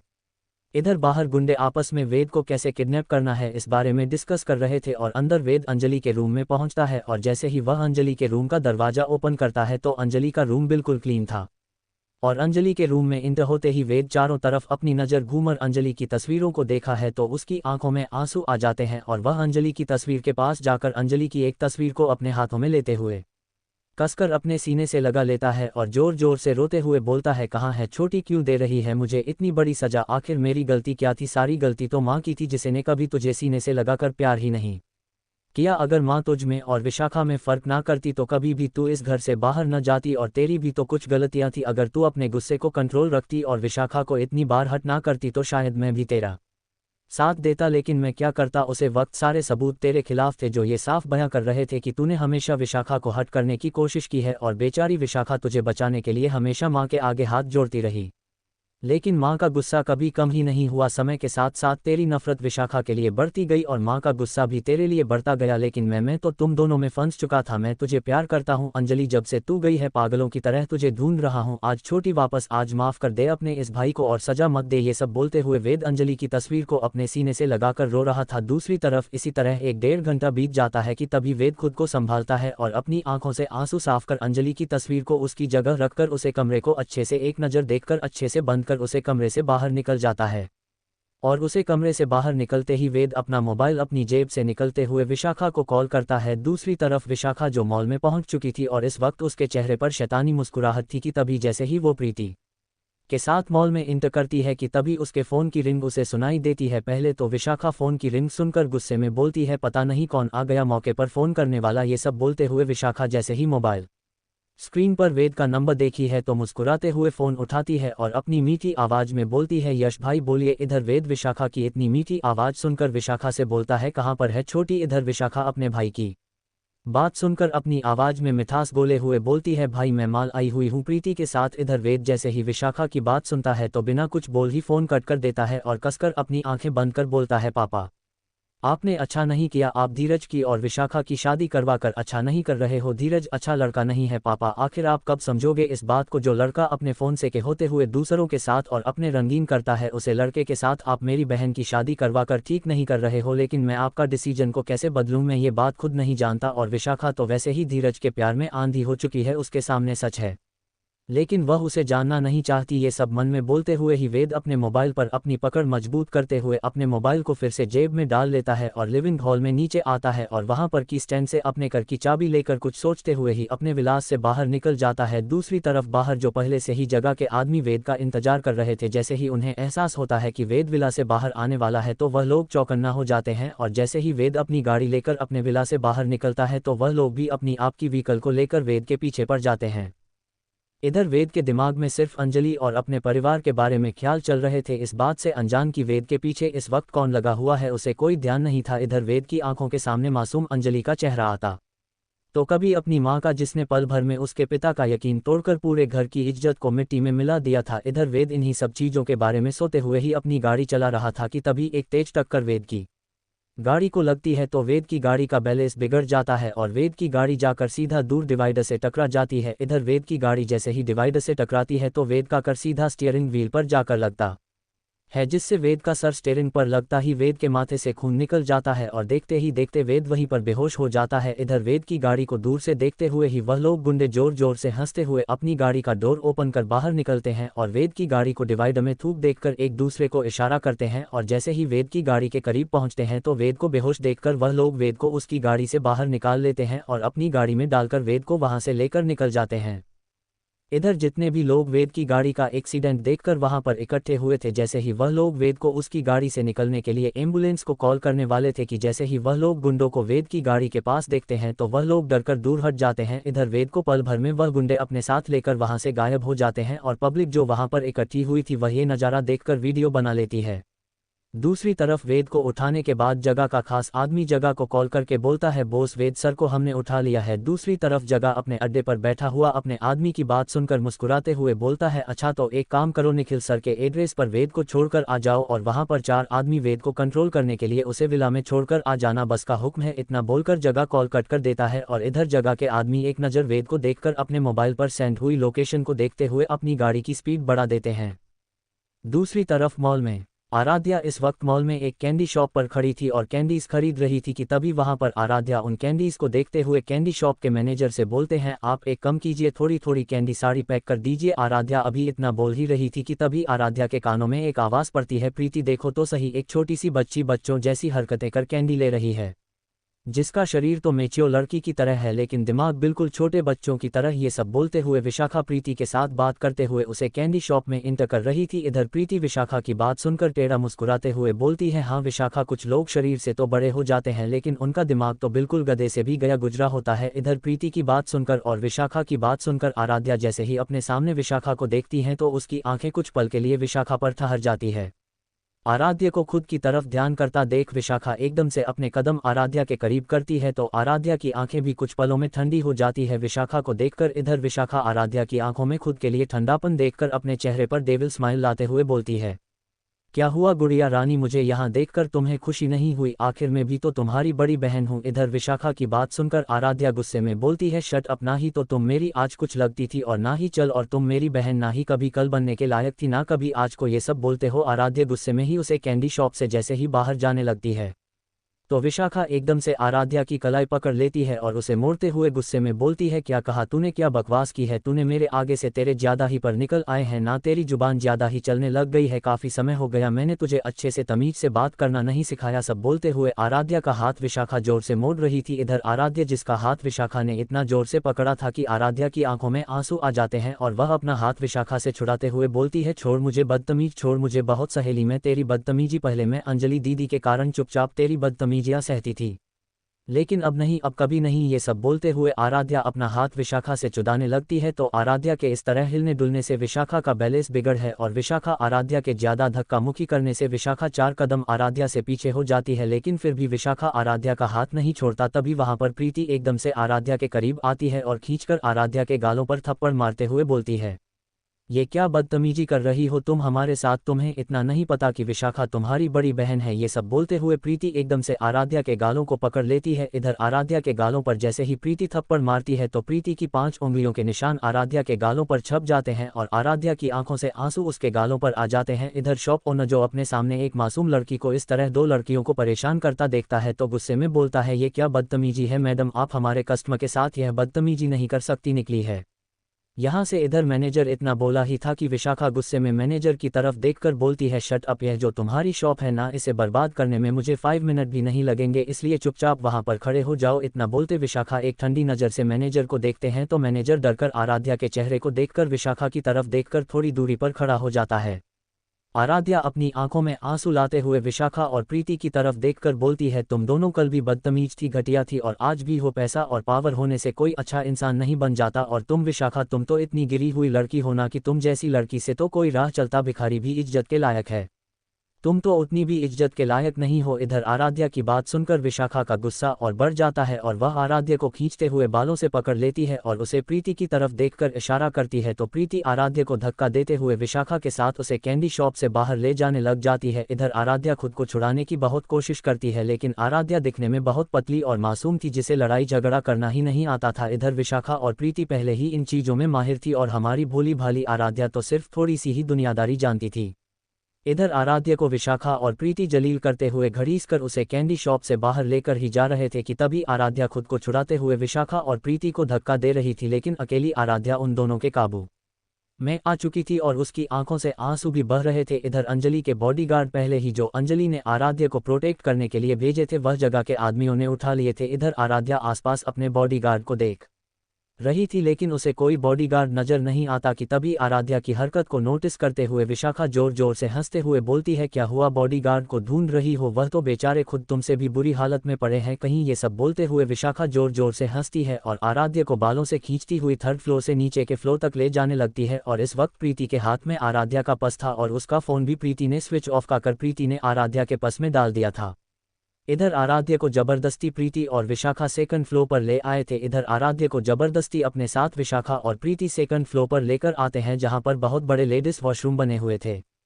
और इधर लेडीज वॉशरूम की तरफ विशाखा आराध्या को खींचती हुई लेकर आ रही थी और आराध्या की आंखों से आंसू बह रहे थे। आराध्या विशाखा की तरफ देखकर बोलती है, छोड़ो विशाखा मुझे, तुम क्या कर रही हो मेरे साथ? तुम जो कुछ भी कर रही हो ना, यह अच्छा नहीं कर रही हो, मैं कहती हूँ छोड़ो मुझे। ये सब बोलते हुए आराध्या खुद को छुड़ाने की कोशिश कर रही थी कि तभी प्रीति एकदम से आराध्या के पास आकर उसके गालों पर दूसरी बार थप्पड़ मारती है जिससे आराध्या की आंखों के आगे अंधेरा आ जाता है। इधर आराध्या का बुरा हाल कर दोनों ही एक दूसरे की तरफ इशारा कर मुस्कुरा रही थी कि तभी विशाखा प्रीति की तरफ देखकर कुछ इशारा करती है तो प्रीति हाँ में सिर्फ हिलाकर उसे वॉशरूम से बाहर निकल जाती है। दूसरी तरफ प्रीति के बाहर निकलते ही प्रीति किसी को अपना मोबाइल अपने पॉकेट से निकाल कर मैसेज करके अपनी पॉकेट में मोबाइल जैसे ही वापस रखती है और वॉशरूम में जैसे ही वापस इंटर करती है तो सामने आराध्या को बेहोश देखकर प्रीति और विशाखा जोर जोर से हंसती हैं और विशाखा आराध्या को बेहोश देखकर अपने चेहरे पर घटिया मुस्कुराहट लाते हुए बोलती हैं, बहुत मजा आता है ना शिखा जैन को दूसरों की इज्जत की धज्जियां उड़ाने में, तो अब देखती हूँ उसकी बेटी की इज्जत की धज्जियां जब उड़ती है तो वह कैसे अपनी बेटी की इज्जत की बच्चियों का मजा लेती है। ये सब बोलते हुए विशाखा उसे वॉशरूम से बाहर निकल जाती है और प्रीति की तरफ देखकर बोलती है, आओ बाहर बैठकर थोड़ा मजा लेते हैं आराध्या जैन की उड़ती हुई इज्जत की धज्जियां का। ये सब बोलते हुए विशाखा प्रीति का हाथ पकड़ते हुए वॉशरूम से कुछ दूरी पर जाकर खड़ी हो जाती है। इधर विशाखा के और प्रीति के डर जाते ही दो गंदी सी शक्ल वाले हेडकैट आदमी उसे लेडीज वॉशरूम की तरफ बढ़ते हैं और कुछ ही पलों में वह लोग वॉशरूम में इंटर कर जाते हैं। इधर सामने ही जैसे ही वह लोग वॉशरूम में इंटर करते हैं तो आराध्या को जमीन पर देखकर अपने सीने पर हाथ मारते हुए एक दूसरे की तरफ देखकर बोलते हैं, वाह क्या माल है, मैडम ने तो आज हमें अच्छा तोहफा दिया है, ऐसी मालकिन तो किस्मत वालों को मिलती है जो अपने बॉडीगार्ड को इतना कीमती तोहफा देती हो। ये सब बोलते हुए वह दोनों आदमी अपने चेहरे पर गांधी हंसी लाते हुए आराध्या के करीब बढ़ जाते हैं कि तभी उनमें से एक आदमी आराध्या के करीब जाकर उसे जैसे ही चुने लगता है कि एक ही झटके में उसे वॉशरूम का दरवाजा टूटकर नीचे गिर जाता है और एक शख्स अपनी आंखों में आग लिए उसे वॉशरूम में इंटर करता है और सामने का नज़ारा देखकर उसकी आंखों में खून उतर जाता है और वह अपने सामने उसे आदमी को आराध्या के करीब देखकर उसके करीब बढ़ जाता है और एक ही झटके में उसे आदमी के करीब जाकर उसे आदमी की गर्दन को पीछे से ही पकड़ लेता है और उसे एक हाथ से ही ऊपर उठाते हुए अपने ठंडी आवाज में बोलता है, उसे पर गंदी नजर डालने की हिम्मत कैसे हुई तेरी। ये सब बोलते हुए वह शख्स उसे आदमी का सर दीवार से दे मारता है जिससे उसे आदमी का सर एक ही झटके में दीवार से लगने से फट जाता है और उसे वॉशरूम में उसे आदमी की चीख गूंजती है और देखते ही देखे उसे आदमी के सर से खून पानी की तरह बहाने लग जाता है।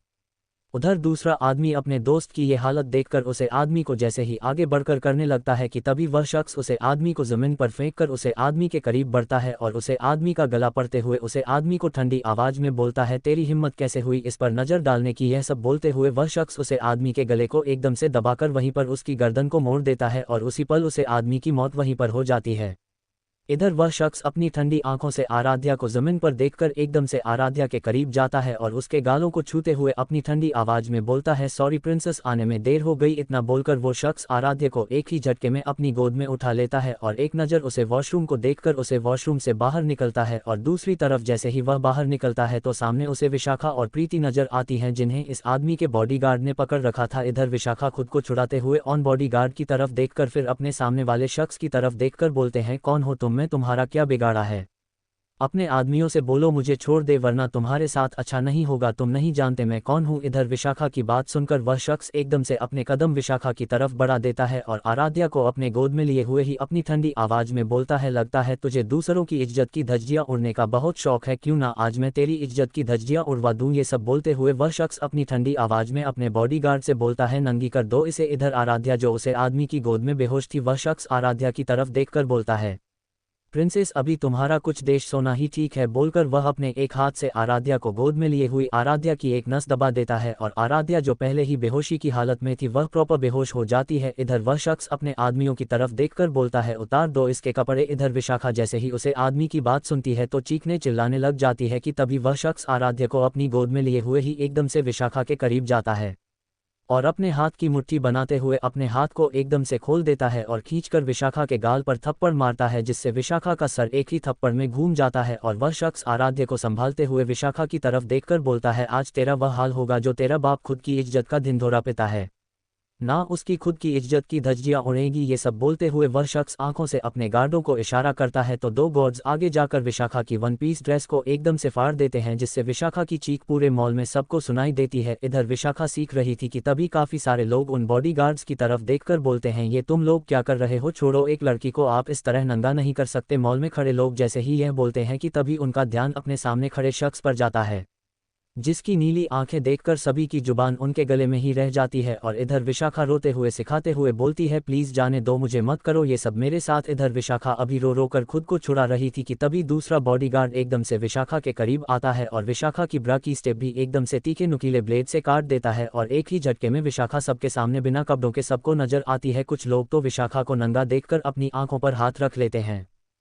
और कुछ लोग अपना चेहरा दूसरी तरफ कर लेते हैं और इधर कुछ लोग अपनी हवस भरी नज़रों से विशाखा को देख रहे थे और कुछ लोग विशाखा की वीडियो बना रहे थे। इधर प्रीति विशाखा की हालत देखकर जोर जोर से रोते हुए बोलती है, प्लीज़ मत करो उसके साथ ऐसा, मैं आपके आगे हाथ जोड़ती हूँ। इधर प्रीति की बात सुनकर उसे शख्स का ध्यान प्रीति पर जाता है तो वह जोर जोर से हंसते हुए बोलता है, फिक्र मत करो, तुम्हारी इस बहन के साथ तुम्हारा भी यही हाल होने वाला है। अभी वह शख्स इतना बोला ही था कि 3-4 बॉडीगार्ड प्रीति के करीब आते हैं और एक एक करके प्रीति के कपड़े भी निकलना शुरू कर देते हैं। इधर प्रीति खुद को छुड़ाने की पूरी कोशिश करती है, लेकिन प्रीति खुद को छुड़ा नहीं पाती और प्रीति भी विशाखा की तरह चीखने चिल्लाने लगती है और रोती हुई गिड़गिड़ाने लगती है। लेकिन प्रीति का गिड़गिड़ाना रोना उसे शख्स पर कोई असर नहीं करता। दूसरी तरफ अंजलि, जो आहवान के विला में आहवान के रूम में बैठी थी, कि तभी उसका सेक्रेट गार्डन उसे एक मैसेज करता है, जिसे देखकर अंजलि की आंखें गुस्से में लाल हो जाती है और वह एक नज़र आहवान के कमरे की तरफ देखकर अपने बिस्तर से खड़ी होती है और अपनी ठंडी आवाज़ में बोलती है, ये तुमने अच्छा नहीं किया विशाखा। और प्रति इतना बोलकर अंजलि गुस्से में आहवान के कमरे से बाहर निकल जाती है। दूसरी तरफ आहवान, जो इस वक्त ऑनलाइन मीटिंग अपने स्टडी रूम में कर रहा था, वह इस बात से अनजान था कि इस वक्त बाहर क्या हो रहा है। इधर अंजलि गुस्से में ही आहवान के विला को चारों तरफ से देखी हुई आहवान के विला से बाहर निकल जाती है और जैसे ही अंजलि विला से बाहर आती है तो उसकी नज़र सामने लगी गाड़ियों की लाइन पर जाती है। तो अंजलि अपनी ठंडी आवाज़ में बोलती है, गाड़ी रेडी। अंजलि के इतना बोलते ही काफ़ी सारे ड्राइवर अपनी अपनी पोजीशन ले लेते हैं और अंजलि के सामने एक एक करके गाड़ियाँ लेकर खड़े हो जाते हैं। इधर गाड़ी को देखते हुए ही अंजलि एक गाड़ी के करीब आती है और एक गाड़ी का बैक डोर ओपन कर उसे गाड़ी में बैठ जाती है और ड्राइवर से बोलती है, क्लासिक मॉल। इधर अंजलि के इतना बोलते ही ड्राइवर फुल स्पीड पर गाड़ी स्टार्ट कर देता है और इसी के साथ अंजलि की गाड़ी जैसे ही आहवान के विला से बाहर निकलती है तो अंजलि को प्रोटेक्ट करते हुए अंजलि के बॉडीगार्ड के साथ साथ आहवान के ट्रेन बॉडीगार्ड भी अंजलि को प्रोटेक्ट करते हुए उसका पीछा करते हुए उसके पीछे निकल पड़ते हैं। दूसरी तरफ क्लासिक मॉल में इस वक्त विशाखा और प्रीति की चीखें सबको सुनाई दे रही थी, लेकिन किसी की हिम्मत नहीं थी उन दोनों को करीब आकर कोई उन्हें बचा ले या उनको प्रोटेक्ट कर ले। दूसरी तरफ अंजलि अपनी आंखों में घुसा लिए और नफरत लिए ड्राइवर की तरफ देखकर ठंडी आवाज में बोलती है, जल्दी करो। इधर ड्राइवर अंजलि की बात सुनकर डरते हुए बोलता है, मैडम फिर भी 30 मिनट तो लग ही जाएंगे। इधर ड्राइवर की बात सुनकर अंजलि को भी ध्यान आता है कि माल यहाँ से काफ़ी दूर है, तो अंजलि अपना मोबाइल अपनी पॉकेट से निकलते हुए उसमें एक नंबर डायल कर अपनी ठंडी आवाज़ में बोलती है, हेलीकॉप्टर लेकर आओ, लोकेशन भेज रही हूँ। अंजलि के इतना बोलते ही उधर से ओके मैडम बोलकर फ़ोन कट होता है और तकरीबन 5 मिनट के अंदर अंदर आसमान से उड़ता हुआ है हेलीकॉप्टर अंजलि को नीचे आता हुआ दिखाई देता है। तो अंजलि ड्राइवर से बोलता है, स्टॉप। अंजलि के इतना बोलते ही ड्राइवर गाड़ी रोक देता है तो अंजलि फटाफट अपनी गाड़ी से बाहर निकलती है और जैसे ही अंजलि बाहर निकलती है तो हेलीकॉप्टर कुछ ही दूरी पर खाली जगह देखकर रुकता है तो अंजलि सीधा उसे हेलीकॉप्टर के करीब जाती है और उसे हेलीकॉप्टर में बैठते ही अपनी ठंडी आवाज़ में बोलती है, क्लासिक मॉल। अंजलि के इतना बोलते ही वह हेलीकॉप्टर आसमान में उड़ जाता है और 5 मिनट के अंदर अंदर अंजलि हेलीकॉप्टर को उसे मॉल की छत पर लैंड करती है और गुस्से में ही हेलीकॉप्टर से नीचे उतरती है। और इस वक्त इस हेलीकॉप्टर में अंजलि के और आहवान के 4 बॉडीगार्ड थे। इधर अंजलि जैसे ही हेलीकॉप्टर से बाहर आती है तो सीधा उसे मॉल के 2nd फ्लोर पर पहुंचती है और इस वक्त अंजलि की आंखें खून की तरह लाल थी। अंजलि आराध्य को याद कर मन में ही बोलती है, बच्ची शांत हो जा, मैं आ गई हूँ। इतना बोलते हुए अंजलि गुस्से में ही उसे मॉल के 2nd फ्लोर पर पहुंचती है और जैसे ही अंजलि 2nd फ्लोर पर पहुंचती है तो वहां पर उसे दूरी पर ही विशाखा चीखती चिल्लाती नजर आ रही थी और उसी के साथ ही प्रति भी इस वक्त खुद को ढकने की कोशिश कर रही थी और इस वक्त वहां पर उसे कुछ बॉडीगार्ड के अलावा और कोई नजर नहीं आ रहा था। इधर अंजलि उन बॉडीगार्ड को देखते ही पहचान लेती है और अपनी धीमी आवाज में बोलती है, मिस्टर मलिक के बॉडीगार्ड। अंजलि इतना बोलते ही गुस्से में प्रीति और विशाखा की तरफ बढ़ जाती है। इधर विशाखा खुद को ढकने के लिए सबसे कुछ ना कुछ मांग रही थी, लेकिन किसी की हिम्मत नहीं थी कि कोई विशाखा को एक रुमाल का टुकड़ा भी दे सके। इधर प्रीति की भी हालत बुरी हो चुकी थी, प्रीति के बाल भी कर चुके थे, उसकी आंखों का काजल उसके गालों पर फैलकर उसके गोरे रंग को कल बन चुका था। विशाखा का कल गहरा काजल भी इस वक्त उसके चेहरे पर फैला हुआ था और उसका गोरा चेहरा इस वक्त पूरा कला पड़ा हुआ था, यहाँ तक कि विशाखा की जुल्फें जो हमेशा वह खुली छोड़ती थी